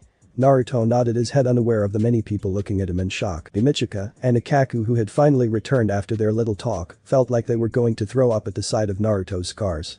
Ikaku was thinking, what the hell happened to this kid? Michika was thinking, how ugly, who did such a thing happen to a boy who could possibly become quite beautiful? Ichigo was holding his stomach, having a very hard time keeping himself from puking. The reactions continued until Soifan looked at the captains and all the Shinigami she had requested to be here. Alright everyone, I called you all here because you are most likely going to see more evidence to support the decision to have Uchiha Fugaku, Danzo, Midokado Himura and Udatain Kaharu sent to hell for the Ryoka, and those who do not know this, you are welcome to leave. She saw that nobody stood. Ichigo earned near Orihime. Orihime, what is going on? Orihime looked down and clutched her frame.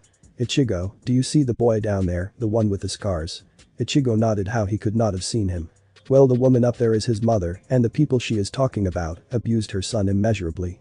She found him broken, beaten, and bloody. I managed to save his life. Ichigo's eyes widened. He turned to look at the kid who was sitting there twiddling in his seat. Had I not healed him, Ichigo looked at his classmate.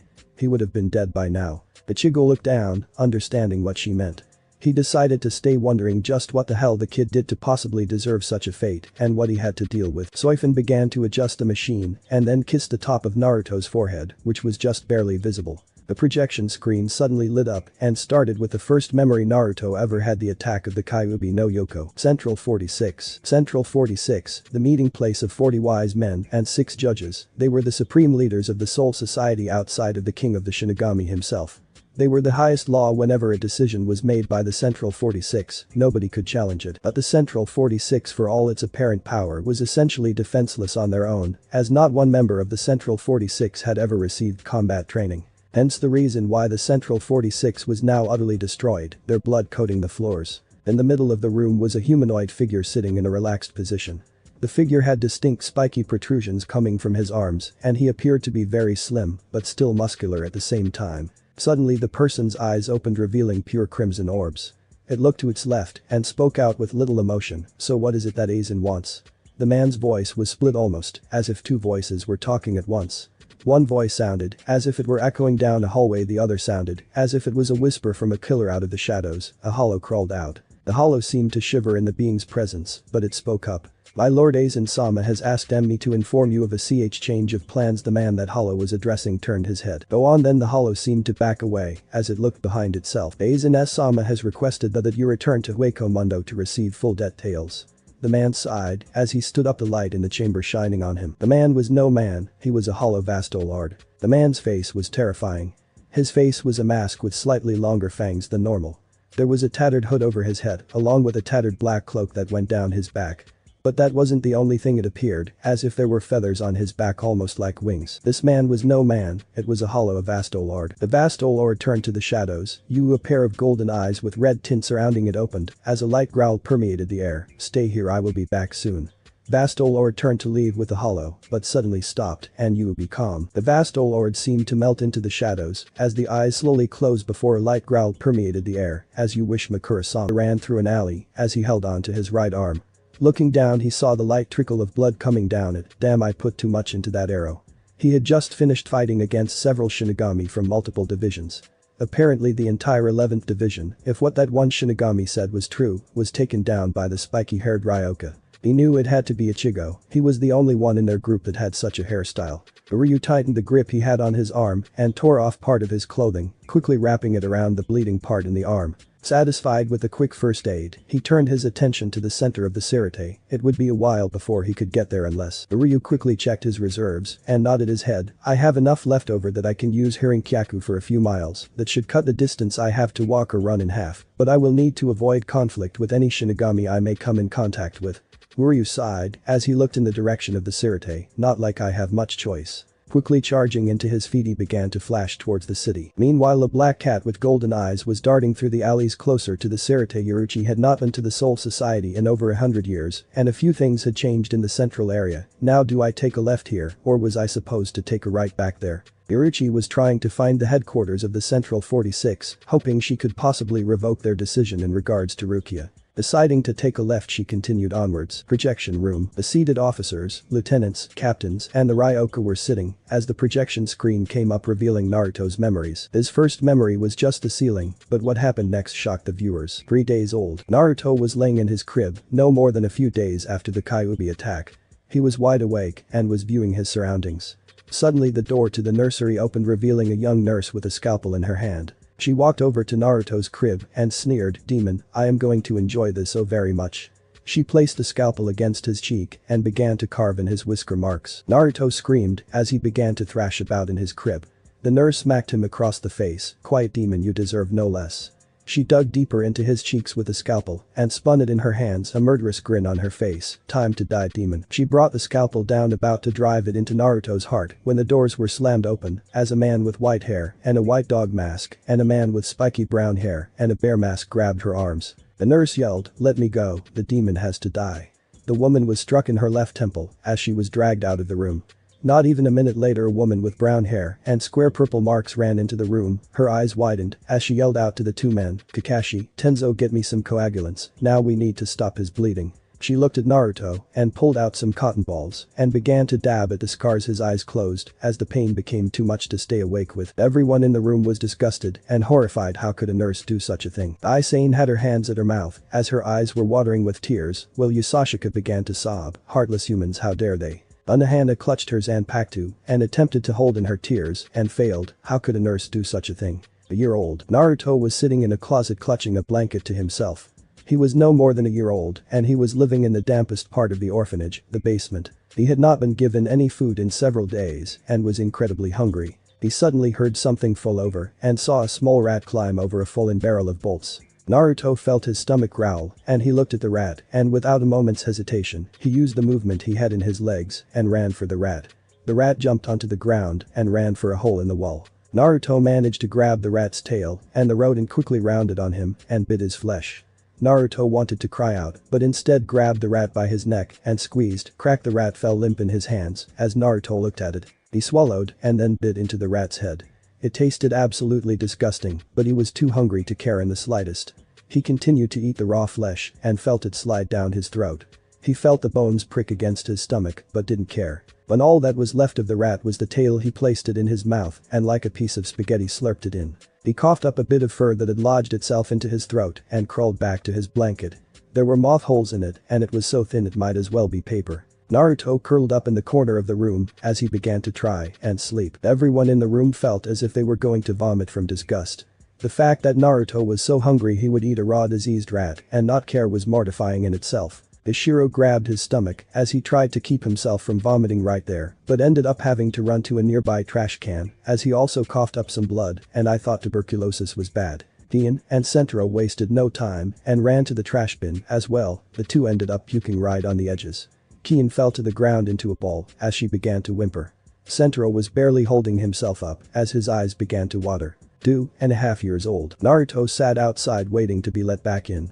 He had been thrown outside for the day and was expected to stay in that spot until the caretaker allowed him in. The door opened and the caretaker came out with a smile on her face. "Hello Naruto-kun, how are you doing?"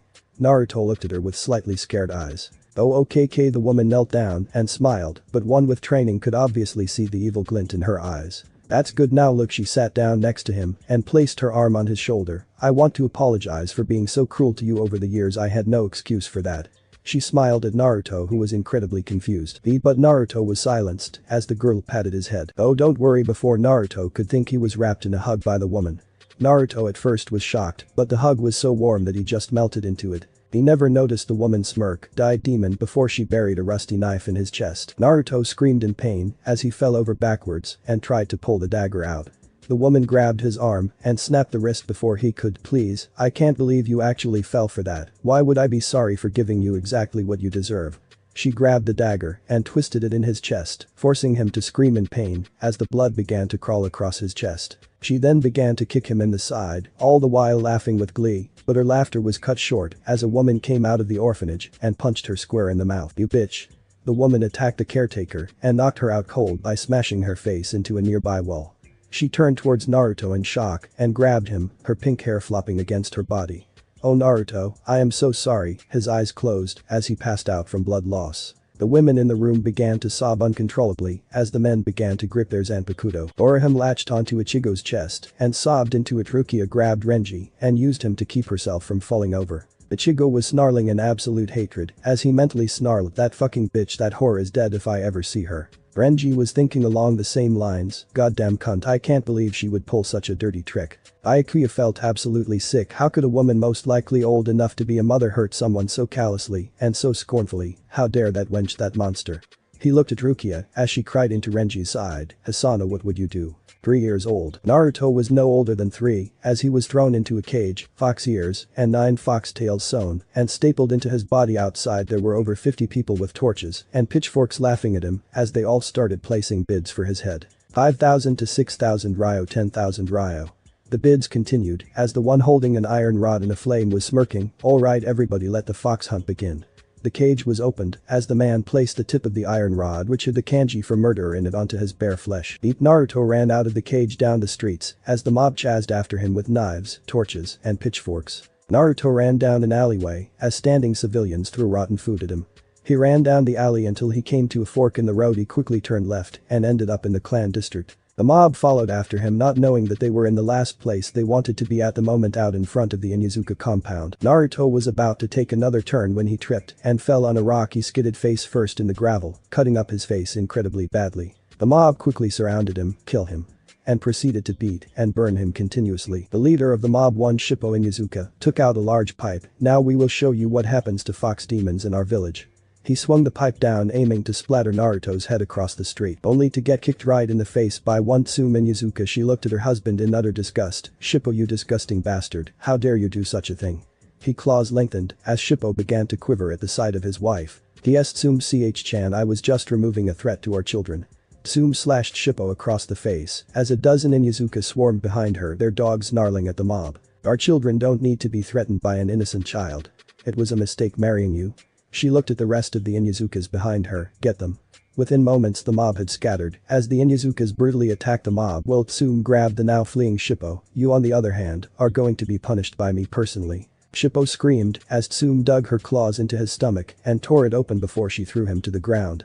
She turned to the forest and whistled. In an instant there were dozens of beetles swarming over Shippo as an Aburum stepped out of the trees. Tsume turned towards the Aburum. "Thanks Shibi, I owe you one." She quickly picked up Naruto and gently examined him. "Should we have to get him to a hospital?"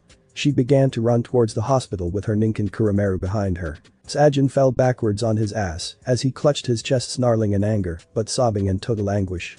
He had endured hell because of his looks, and Naruto had endured a hell far worse than anyone could possibly imagine, and the ironic thing, Kyuubi was the source of both of their problems. "Damn you to hell, Kyuubi." Suzuman broke his manly facade and sobbed away as he clutched his glasses, unintentionally breaking them in the process. "This kid is more of a man than I could ever be." Chad was looking at the screen, and for the first time in years since the death of his abuelo, he felt unadulterated rage. "I am sorry abuelo, but they don't deserve to be treated kindly." 3.5 years old. Naruto was strapped to a table in the hospital, needles digging into his flesh, connected to tubes filled with chemicals he had no knowledge about. The door was slammed open by a doctor with a crazed grin on his face. "I must say I never would have thought the demon could possibly be useful. But here you are, perfect for my studies and experimentation." He went to the tubes and squeezed one of the packs. "This little demon is a nice little chemical I whipped up. It is an amazing steroid for chakra. However, I have yet to put it through any living trials, and I have no intention of using it on another human being yet. So, I decided to use it on you." He squeezed the bag, forcing the chemical to flow through the tube. As it entered Naruto's bloodstream, the veins and chakra network began to stretch and convulse, causing him immense pain. The doctor began to jot down notes as he smirked. "How interesting, it seems your chakra stores are skyrocketing beyond measure. With this we could create an army of the finest." His eyes widened in horror as the meters began to blink red. "Wait, what? No, damn this shouldn't have happened." Naruto was screaming in pain as red and blue chakra thrashed around the room. The doctor screamed as the lab was caught on fire by some residual chakra that had created some sparks. The fire covered the room as Naruto screamed from pain as his body began to burn. The being made to be completely emotionless was crying a river as she clutched her form. What is this feeling? Mayuri had to look away. He admitted he did some twisted shit to his subjects, but to do such a thing to a child, it was beyond disgusting. Vile beasts, I will enjoy dissecting them when they finally die. 3 years and 7 months old. Naruto was running from a mob who was screaming things like demon and hell spawn. He tried to run into a store only for more people to come out screaming insults at him. He turned around to see that the mob had completely surrounded him. The one up front yelled, "Kill the demon." In moments he had been swarmed by the dozens of people. They were beating and bludgeoning him as another member of the mob yelled out, "Hey, I have something we can try." He pulled out a harpoon launcher and told a couple people to hold up the blonde. Naruto was hoisted off the ground as the men began to cackle like idiots. Fire. The harpoon was launched directly into Naruto's stomach, just barely missing anything vital. Naruto screamed in pain as another member of the mob threw a bunch of kunai at him. He was then pinned to the ground as a woman walked up with a cat of 9 tails. "I am sure you are going to like this," 9-tailed whip stringing him up. A bunch of people from the mob grabbed Naruto and held him in place, tearing off the back of his shirt. She grinned, "Take this." Crack. The 9 whip slashed against Naruto's flesh, leaving 9 deep slashes in his back. His screams cut through the air as the mob began to laugh at his misfortune. Crack. The whip cut into his flesh again. The mob continued to do this until someone yelled out, "Hey, shinobi are coming this way, let's get out of here." The mob scattered and left Naruto to bleed in the street. Jin was so shocked and disgusted that his eternal smile fell into a frown of sadness and disgust, tears brimming at his eyes. My, I wonder which one of them I should cut up first. Izuru had to look away as he broke down into sobs. "Wabasuke, we are going to be doing quite a bit of cutting." 3 years and 11 months old. Naruto's door was kicked open by 2 men wearing shinobi attire. "Well, looky what we have here, a little demon all by himself. Hey, how about we have some fun?" The man looked at Naruto as he pulled out a hammer, pinned him down. Naruto tried to run, but the men were too fast. Naruto was thrown to the ground as the men pinned his arms down. The man with the hammer walked over to Naruto, so the little demon wants to become a ninja. Let's see how he becomes one after all his fingers have been destroyed. The man smashed the hammer down on Naruto's pinky finger. The man continued with the rest of his fingers, smashing the hammer down on each one until it broke into several pieces. "Well, looks like he won't be taking up our career now, will he?" Naruto was whimpering as he tried to struggle. "Oh, shut up." The man smashed the hammer into Naruto's jaw, breaking it in 3 places and knocking him unconscious. Denpachi was fingering his sword and snarling in absolute hatred. Tears were brimming at his eyes as he watched Naruto's life. "Forget fun, I am going to butcher them." Ichiro was whimpering and crying as she hid her face away, afraid of what could happen next. Ken-chan. The Kaku was snarling in absolute rage as he felt like saying, "Fuck this," and using his bankai on every last one of the bastards. "Fuck secrecy, I'm going to kill them." Imichika ran out of the room and barfed all over the floor before he curled up into a ball and began to sob. That was beyond ugly. It was absolutely mortifying, the scumbags. 4 years old. Naruto was walking down the street on his way home. He was about to turn into an alley. "Get away from me." Naruto looked back and saw a woman being dragged into an alley. He ran to the alley and saw the 2 men ripping off her clothes while simultaneously fondling her. "Oh, don't worry girl, this is going to feel great." He grabbed her panties and was about to pull down his pants. "Hey, you leave her alone." He turned to see a blonde-haired blue-eyed kid run at them with a chair. Before they could figure out what had happened, Naruto had smashed them in the face with a chair. The 2 men quickly yelled, "The demon is attacking us," and quickly ran down the alley. Naruto turned to the woman with a smile. "Hi there, I don't think that they will." Naruto was kicked in the face by the woman who screamed, "Help, the demon is going to rape me." A bunch of people saw the woman's state of dress at the end of the alley and saw Naruto on the ground. "Hey, get the demon now." Naruto tried to run, only for the woman to trip him and begin stomping on his knee. The mob began to beat him when the woman pulled up a trash can, "Take this demon," and smashed it over his head. Naruto remained conscious as the blood began to pour from the top of his head. Momo fell over and curled into a ball as she whimpered with fear and disgust. Why did he have to hurt so much? Aizen tried his hardest to hold in his emotions, but missed a large trail of tears flowing down his face. "This is why I must become a god." 4 years and 3 months old. Naruto was running away from a mob of drunken civilians and shinobi and was trying and failing to avoid a menagerie of throwing weapons. One finally hit the back of his leg as the drunken mob started to beat him with broken bottles and nearby scrap metals. One mob member kicked Naruto in the face, dislodging his jawbone, and broke his sake bottle, track, and shoved the broken piece into Naruto's mouth, then kicked him in the jaw, forcing him to bite into it. Matsumoto turned away and began to sob uncontrollably as she fell to her knees. Sake really does that to people. The Shiro felt like spewing up what little he had eaten since the emergency. This is one of the few times I have seen Ranjiku cry. 5 years old, Naruto was thrown into a pit as a bunch of civilians began to pour the water from their latrines and gasoline into it. One of the civilians began to laugh. "Oh, how do you like this burning in a pile of shit, a degrading way for a demon to die." He lit a match. So long. Naruto looked around and prayed he could find a way out. When he saw a hole in the wall of the pit, he ran towards it just as the match hit the sewage and gas. Naruto crawled through the hole but got stuck. His entire lower body was set ablaze. Naruto used what strength he had in his upper body and pulled himself through the rest of the way. He quickly began to roll around in the dirt and cried as he tried to put out the fire. The mob began to cheer about the demon's death and slowly began to leave. Naruto stayed in the hole as his legs were so burned that he could barely use them properly. He curled himself into a corner and began to sing to himself, "Happy birthday to me, happy birthday to me." Shunsui grabbed his pink kimono and used it to wipe away the tears and the slight amount of puke he had not been able to force back down. Inhumane does not even begin to describe that. Hanum grabbed his glasses and threw them to the ground as he fell to the floor and began to slam his fists into it, tears of anguish and anger flowing down his face. They will suffer justice when Aizen-sama becomes a god. Asagi dropped his Zanpakuto and had to keep himself from falling over. "Maybe I should consider Kazushini's offer to reap a few dozen people." Nanao cried so hard that her eyes became swollen and puffy. Disgusting bastards. 6 years old, Naruto was sitting in his apartment alone, hungry, watching the other kids playing with their parents. He crawled into a nearby corner and curled into a ball, whimpering as he tried to hold in his tears. "Kachan Tusan, where did you go?" He tightened the ball he was in and sobbed, "I want my Kachan, I want my Tusan, where are you?" Naruto sobbed into the night, an orphan on his own at only 6 years old. Marichio broke down into sobs but steeled himself as he looked towards his captain. Those bastards incited Taicho's wrath. "I have no pity upon them." Soifin stared at the screen, a blank look on her face but hundreds of emotions running through her eyes. Her cheeks were stained with dried tears as she slowly walked towards her son, who was taking off the weird helmet. He looked up to see his mother standing over him. "Kachan." Before he could even move, Soifin had grabbed him in her arms and had squeezed him against her eyes, letting off a new stream of tears that did not seem to end. Naruto tried to comfort his mother, but her choked sobbing basically deafened her to the world around her. Orihime cried as she held onto Ichigo, who was also crying for the blind. Renji held Rukia as she also cried for the young Jinchuriki. Byakuya was standing against the wall, clutching his sword so tightly that it was cutting into his palms.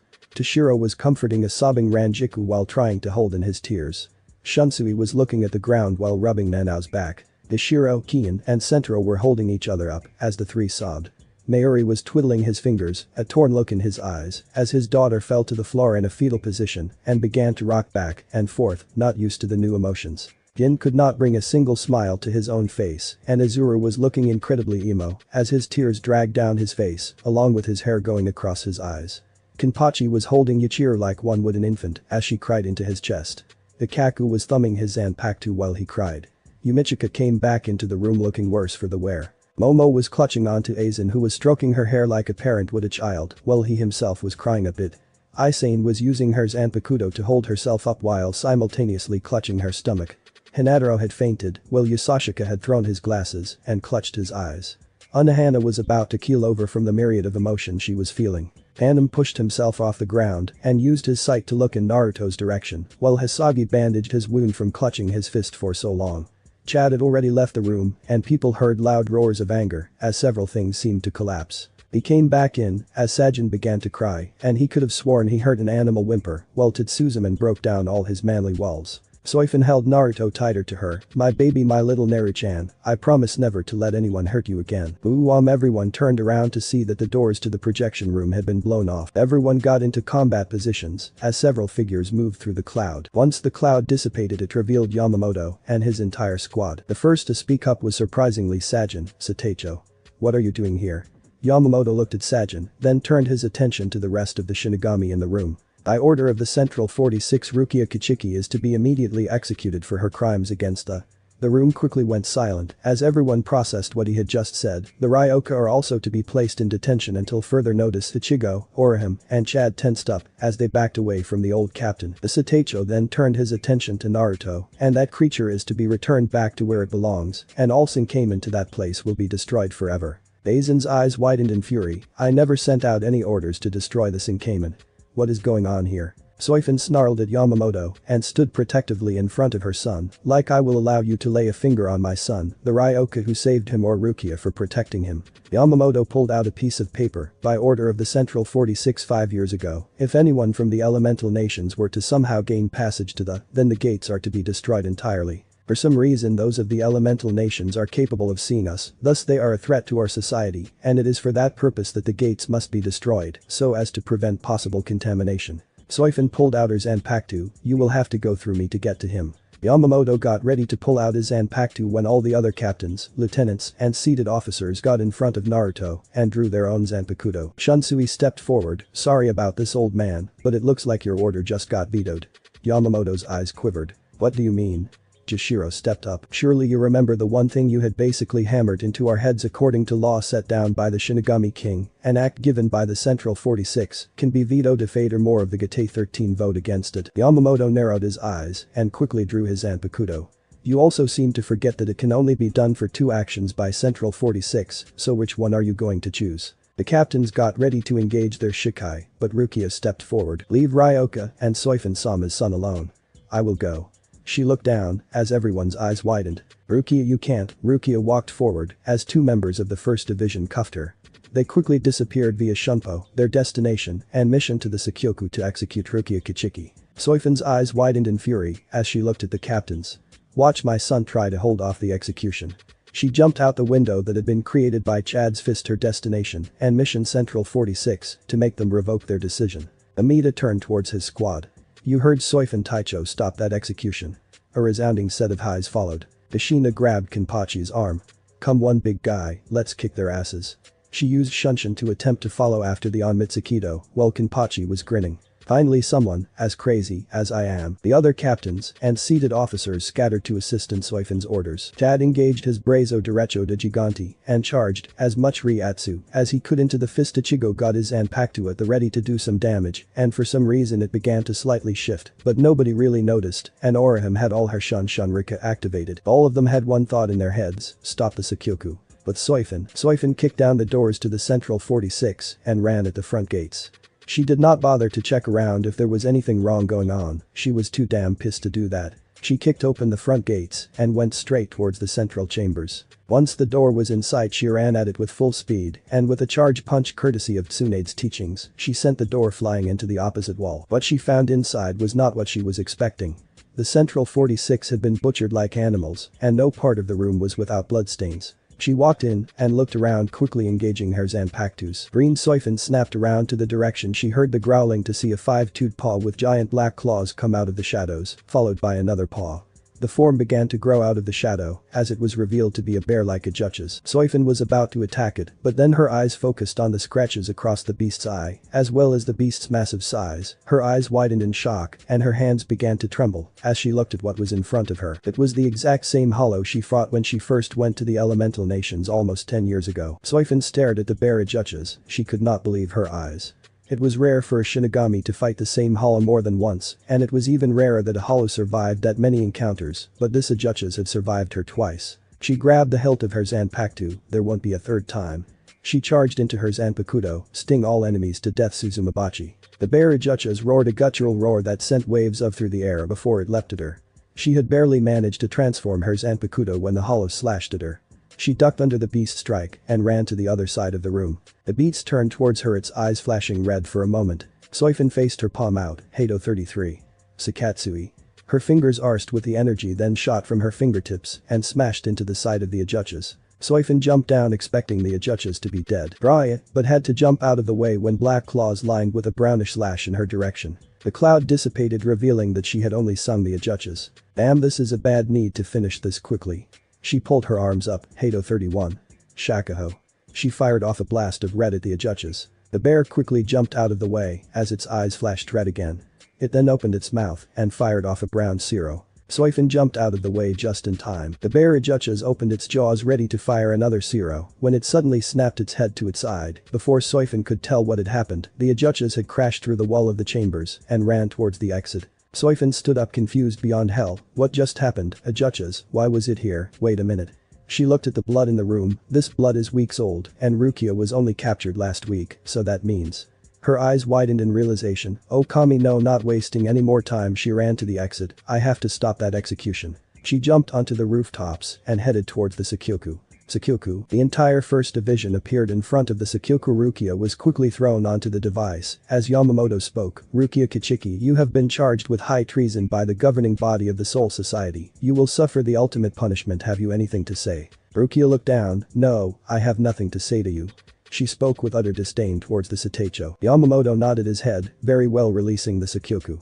Rukia was then hoisted up in the air by 3 metallic blocks up to the cross of the Sakyoku. As Lieutenant Chijiro moved to activate the Sakyoku, crush Yujetsuburi, he turned his head in time to see a large flail heading in his direction jumping out of the way. He managed to avoid a strike from the spiked Zanpakuto. Not even a second later, Marichio Amida, along with the entire Onmitsukido, landed in front of the Sakyoku. We aren't letting you activate the Sakyoku. Satecho Soifin Taicho's orders. They quickly readied themselves in battle formation as Yamamoto turned to them. You all wish to commit treason to stop the true justice of the world.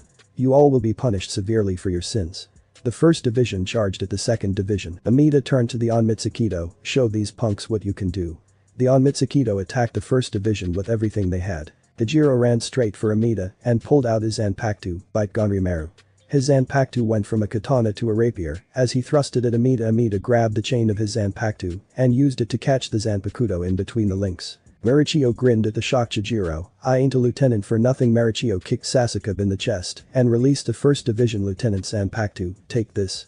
He punched the back of his Zanpakuto and sent it flying at Chijiro. Sasakib used his Zanpakuto to block the incoming strike but was pushed back by the force. The group of the Onmitsukido struck at 3 1st Division Shinigami and sent them to the ground. Yamamoto looked at the scene before him and frowned. It is a sad day when a simple matter escalates to an all-out war. His cane dissipated as he grabbed his Zanpakuto. I must end this now. All things in the universe turned to ashes. Ryujin, his call was stopped when he had to jump out of the way of 2 Hados almost hitting him. He ducked as 2 Zanpakuto went to slice him. He used his Zanpakuto to stop them and looked to see who his opponents were. Hey old man. Shunsui looked at his former teachers. Looks like you are having some trouble. Jashiro spoke to the person he once looked up to as a father. My old student, so it comes to this. Soifin leapt over the streets of the heading towards the Sakyoku. She was about to leap over a large courtyard when she was suddenly tackled by an orange, black, and purple blur. The two flew through the air and crashed into the projection room tower. Naruto was walking down the stairs with Ichigo, Chad, and Orihime when he felt the rumbling from upstairs.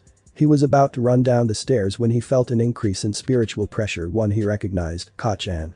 He quickly turned and ran up the stairs. No, Naruto, stop. Orihime tried to make a grab for him, but he was too fast. Ichigo turned to Orihime and Chad. Come on. The three ran up the stairs to try and catch the blonde-haired half-Shinigami. Soifin pushed the rubble off of her and looked around. The rubble next to her exploded as a woman came out of it wearing an orange sweater and tight black pants, along with her purple hair tied into a ponytail. Her skin was a dark color and her eyes were slitted like a cat. Soifin's eyes widened in shock. Yuruchi-sama. Yuruchi grinned at Soifin. Hey Soifin, how have you been? She got into a fighting stance as Soifin brushed some of the remaining debris off of her Haori. I really don't have time for this trip. I need to get to the Sakyoku. Soifin suddenly had to duck as Yuruchi used Shunpo to get behind her to deliver a kick. That's precisely why I am here. You aren't getting to the Sakyoku. Yuruchi did a flip and sent 3 punches at Soifin, which she quickly blocked with her forearms. Soifin backflipped and sent a thrust kick right at Yuruchi, which she blocked by crossing her arms across her chest. Yuruchi then grabbed Soifin's leg and swung her up towards the ceiling.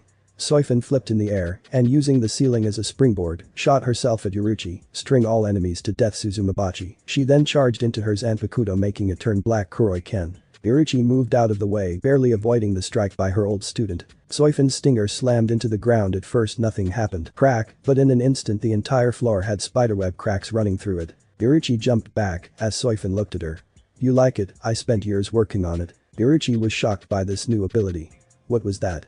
Soifin chuckled as she held up her now black Suzumabachi. Kuroi Ken black sting. I trade off my Suzumabachi's Nijeki Kasatsu for a single powerful strike. No matter how lightly I tap something with Kuroiken, it will send out a wave with enough force to punch a hole through the front gates of the. Iruchi grinned, well you certainly have gotten stronger since we last met Soifin, but she disappeared in an instant and delivered a strike to Soifin's back, but so have I. Soifin sailed through the air and smashed into the opposite wall. She pushed off the debris and hissed in pain as she pushed herself up. She looked at Iruchi, guess I have no choice, time to show off my trump card. Soifin tore off her Haori, revealing her on Mitsukido uniform underneath. Iruchi looked at Soifin, then her eyes widened as she felt the sudden increase in Soifin's spike as a wide aura surrounded her. You like I based this technique off of Kido and hand-to-hand combat. This technique is of my own creation, as of yet I have not given it a name. Iruchi sighed as she got into a fighting stance. No, it has a name. Her eyes snapped open as her also spiked. It's called Shunko. The reason that your uniform is the way it is, it's so that when one activates the technique, there is nothing there to restrict the flow as the spiritual energy coats the shoulders and upper back. Iruchi's clothing seemed to shred and tear as her spiritual energy cut into them. The two suddenly flashed in front of each other and caught each other's punches. Soifin sent a kick to Iruchi and then out of the blue pulled back the kick and sent a thrusting knife strike towards her chest. Iruchi slapped the arms out of the way and sent a punch to Soifin, who quickly caught it in her own hand. Iruchi flipped over Soifin and grabbed her arm, pulling her into the air with her. Soifin twisted in the air and kicked Iruchi straight in the stomach. The two Shinigami departed from each other and landed on their feet. Soifin fell to one knee, not being used to the Shunko's abilities and the fact she had been physically and emotionally drained from crying so much not even 10 minutes ago. Iruchi pulled back her fist and charged into it, running towards Soifin. She pulled back her fist. Soifin tried to get up, but the strain on her body was making it difficult for her to move. She watched as Iruchi charged at her, lightly streaming off her fist. Iruchi swung her fist at Soifin crack and her eyes widened at who she hit. Soifin could only stare in shock at who had taken the blow. Her son Naruto Fan Uzumaki had taken the blow, but Yamamoto, Jashiro, and Shunsui. Yamamoto was blocking strikes coming from his two old students while at the same time attempting to release his Zanpakutos. But Jashiro and Shunsui were doing a perfect job in making it near impossible for him to activate it. Yamamoto grabbed his arm after Jashiro sliced into it. I must admit you two have certainly become strong in the last 1,000 years. The two of you on your own not even 300 years ago could not even make me break a sweat, and you two together could barely do better, but now. He looked at Jashiro, you on our own are strong enough to put me on the defensive, and with Shunsui you have actually managed to cut me. He looked at Shunsui, and you have kept me from even getting close to releasing my Zanpakuto, a feat that few have ever been able to accomplish, and with Jashiro, you nearly managed to make me drop my Zanpakuto. Jashiro readied his blade, I don't know whether to care or not what you think of us. On one hand you trained us to be what we are, on the other hand we finally realized just how heartless you can be. To separate a mother from her child. Jashiro's eyes lit with fury, it is sickening. He charged at Yamamoto as Shunsui used Shunpo to get behind Satecho. Yamamoto swung his Zanpakuto at Shunsui and used what little flexibility he had left to kick up a piece of rubble to block Jashiro's assault. Shunsui slashed at Yamamoto until the two were at a standstill. You know, old man, you often tell me I need to be more serious, that I need to act more professional. His grip around his Zanpakuto tightened. Well, how do you like me now? With as much force as he could he brought his Zanpakuto up and slashed downwards at Yamamoto. Ishiro used Shunpo and got right above Yamamoto. Take this. The two captains swung their swords towards Yamamoto, who used his own Zanpakuto to block both strikes, sending a shockwave of spiritual pressure throughout the area they were fighting in. On the steps of the Sakyoku Hill, Uryu was running up the steps ready to fight as soon as possible, but when he felt a shockwave of spiritual pressure he stopped in his tracks. Damn, this is not good. I may need to release the Sanrei glove if I want to have a chance at surviving this. He looked at the sky. Forgive me, grandfather, I may have no other choice. Uryu continued to run up the steps as he prayed it would not come to that. Up at the top of the Sakyoku, Ishina sliced at a member of the 1st Division and turned around. Hey Kenpachi, I'm on 13. Kenpachi grinned and turned to her, I'm 17. He blocked a strike from another Shinigami. Ishina grinned, keep it up or I'm going to beat you, big guy. She ducked and kicked another Shinigami in the stomach. Soifin, Uruchi, and Naruto. Time seemed to freeze as Soifin watched Uruchi's fist smash into Naruto's face. She heard an audible crack as the fist connected with his jaw. Naruto flew through the air and smashed head first into the wall and fell onto a pile of rubble. Uruchi looked at what she had done. Soifin looked at Naruto's prone unmoving form as blood from a crack in his skull flowed down the rocks. She got up and walked a bit in Naruto's direction, fresh tears brimming at her eyes. Ichigo, Orihime, and Chad, who had just arrived moments ago, saw what happened and were frozen in place. They all saw Naruto's form and thought the same thing: he is dead. Soifin slowly turned around, her hair blocking the view of her eyes. Yoruchi, she spoke in such a dead tone that it shocked Yoruchi. When you left me here all by myself, I resented you, I hated you. She slowly lifted her head up, but deep down in my heart I forgave you. But Soifin's aura spiked as he hands clenched, or taking my son from me when I just got him back. Soifin shot her head up, revealing eyes filled with anger and rage. I will never forgive you for that. She buried her fist in Yoruchi's stomach, forcing her to cough up blood. She then kicked her in the chin and sent her flying in the air. Soifin vanished, then reappeared right in the path of Yoruchi and delivered a spinning heel drop to her stomach, sending her crashing into the floor. Before Yoruchi could move, Soifin buried her foot into her stomach and engaged her Kuroiken. Yoruchi looked into Soifin's tear-stained eyes. Time to die, Yoruchi Shihoin. She sent her Kuroiken towards her head. But Yamamoto, Jashiro, and Shunsui, the three were at a standstill, their swords clashing against each other, sending sparks flying everywhere. The three separated from each other and released a substantial amount of each. I am through playing with you two, this ends now.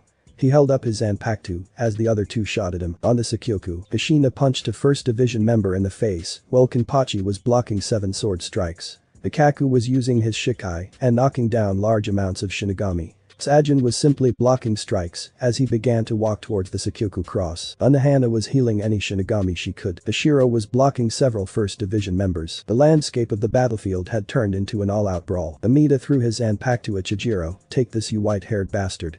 And suddenly pulled it back, sending it on a direct path towards Chijiro. Soifin's strike was shot away by a bladed ring. She did not mean to hurt him. She turned to see Kanem standing there with her son's corpse in his arms. Yamamoto, Jashiro, and Shunsui. Their blows were blocked by an incredibly long blade that came out of nowhere. Now is that any way for the family to fight? The three turned to see Jin standing there with a blank look on his face. Sakyoku, all of the Shinigami fell over as blood suddenly shot out of their wounds. The only ones left standing were Kushina and Byakuya, who had arrived only a minute ago to assist. Kushina turned to see that she was the last one still standing from that strike. Why hello Kushina. Kushina turned around to see Aizen standing there with Rukia at his side. Soifin looked at Kanem. What the hell are you doing with my son? She was about to attack Kanem, her son had died. How dare he desecrate his corpse by holding him so carelessly. Relax, your son is alive. The demon that his father sealed inside of him is keeping him from dying. From what I can guess, nothing short of a direct attack from a Hollow Zero is going to keep him down for more than a week. Soifin's eyes widened. He is alive, give him to me. She practically shouted as she removed her foot from Yoruchi's stomach. I am afraid I cannot do that. Soifin is too important to Aizen-sama's plans. What do you mean you can't do that, Aizen-sama? Soifin looked at him in shock. How can you separate me from him? She looked at him, hurt evident in her eyes. You are one of the kindest and gentlest of the Shinigami. How could you do such a thing? Kanem looked down as tears began to flow down his face. I am sorry Soifin, I don't want to separate you two, truly I don't. Kanem looks at Soifin. If things were different, I would have liked to train and raise the boy, but he looked at Soifin. But I must do this to ensure what happens to your child never happens to anyone else. Kanem disappeared in a white flash, leaving Soifin in the room. Soifin could only stare, and then she screamed, "No, I won't lose him again." She cut open her hand and then used a blood to draw a circle on the ground. Bakuto 58. Kakushitsuji Aku. The circle lit up as hundreds of numbers appeared before her. She kept looking at each number. Work, please work. Suddenly the numbers stopped. There you are.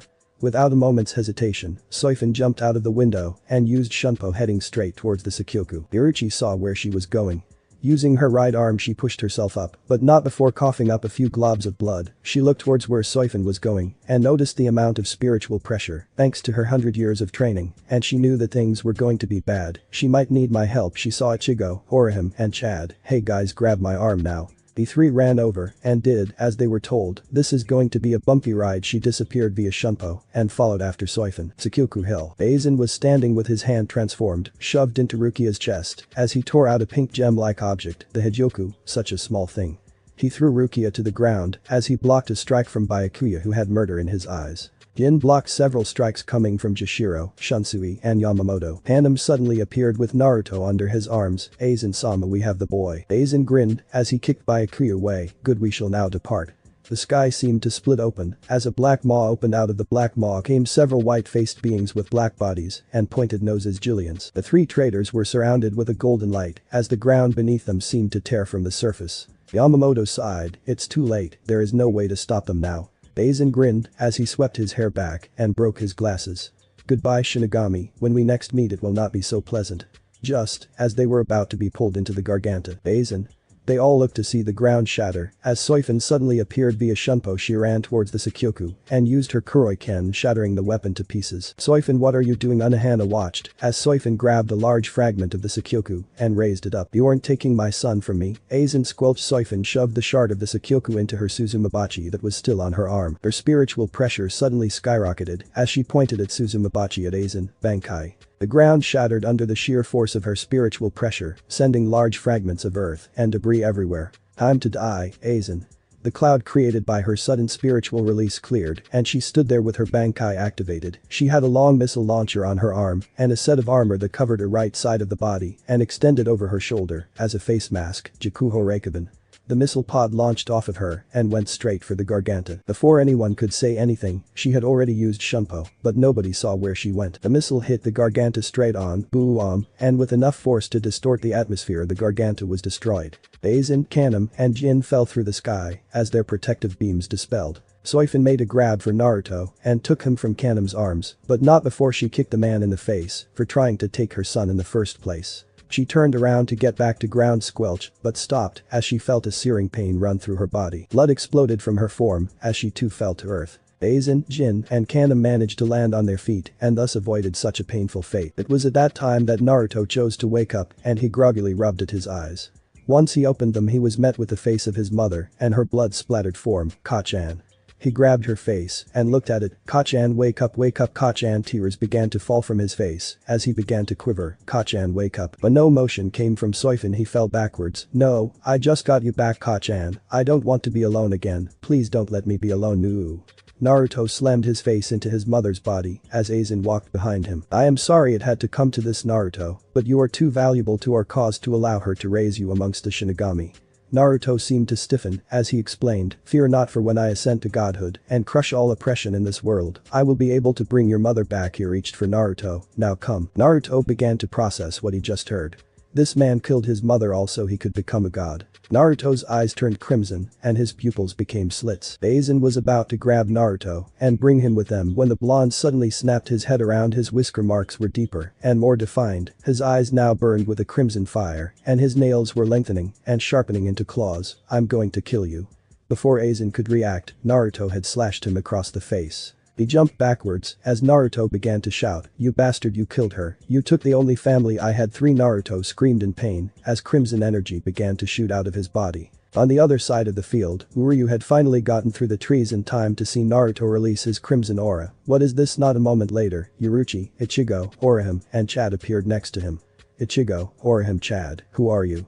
He said while pointing at Yuruchi. Yuruchi turned to Ryu. I'll explain later. For now she turned her head to see Naruto's red aura begin to form tails. Oh Kami, what is this power? Chad, Orihime, and Ichigo were all trembling, realizing what it was. Kyuubi. Naruto's skin began to peel off as the crimson chakra made him undergo a hideous transformation. His legs and arms lengthened as his ears turned sharp as they shot towards the back. His teeth sharpened into fangs as his eyes glowed a demonic red. Naruto snapped his head to the sky and released a demonic roar. And in an instant a shockwave of energy passed over the landscape, sending rock and debris everywhere. Aizen was thrown back by the shockwave of pure raw chakra. He had to cover his eyes to stop the fragments from getting in them. Where Naruto was, there was a massive smoke cloud. As the smoke cleared there was something standing where Naruto used to be. Aizen's eyes widened in shock and terror at what was before him and the malicious aura that came with it. Standing on 4 legs was a monster.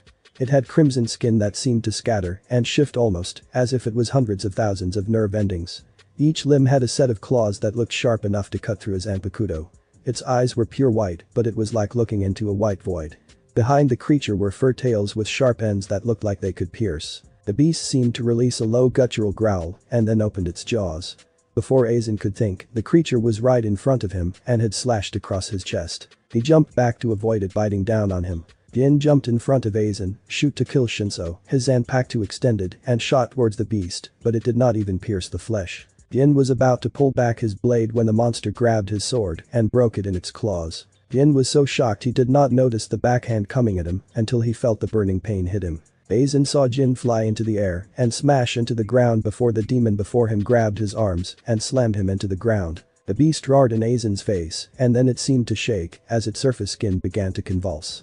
Suddenly hundreds of red and blue balls shot out of the creature and began to attach to each other. The beast suddenly grew another tail as parts of its flesh began to shift as sharp spikes came out of it revealing white bone. Realization dawned upon Aizen that this beast was Naruto using Kyuubi's chakra. This can't be the end. The ball of energy formed in front of Naruto. His jaws widened as he made a motion to swallow the object when suddenly Naruto turned around and directed his attention to the place behind him.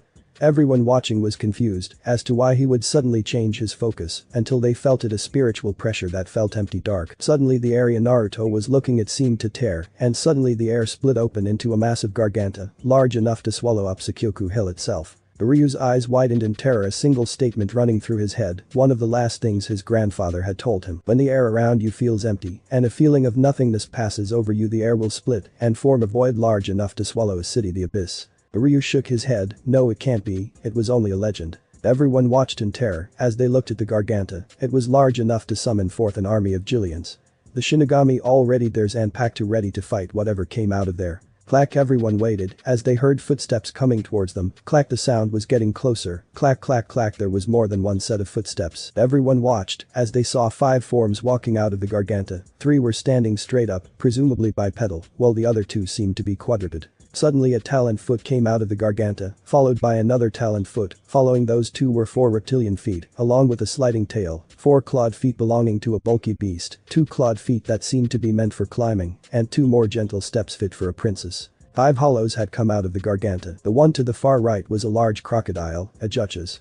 It had to be at least 30 feet long, and it seemed to carry scars all over its body. Its eyes were golden and in the form of a crocodile, and its teeth were all plainly visible. It had a green crescent moon mark under its left eye. The one to the far left was a bear like a juchas, twice the size of a polar bear. It had a deep scar across one of its eyes, and its own eyes seemed to glow red at times. The one to the close right was a tall bipedal hollow.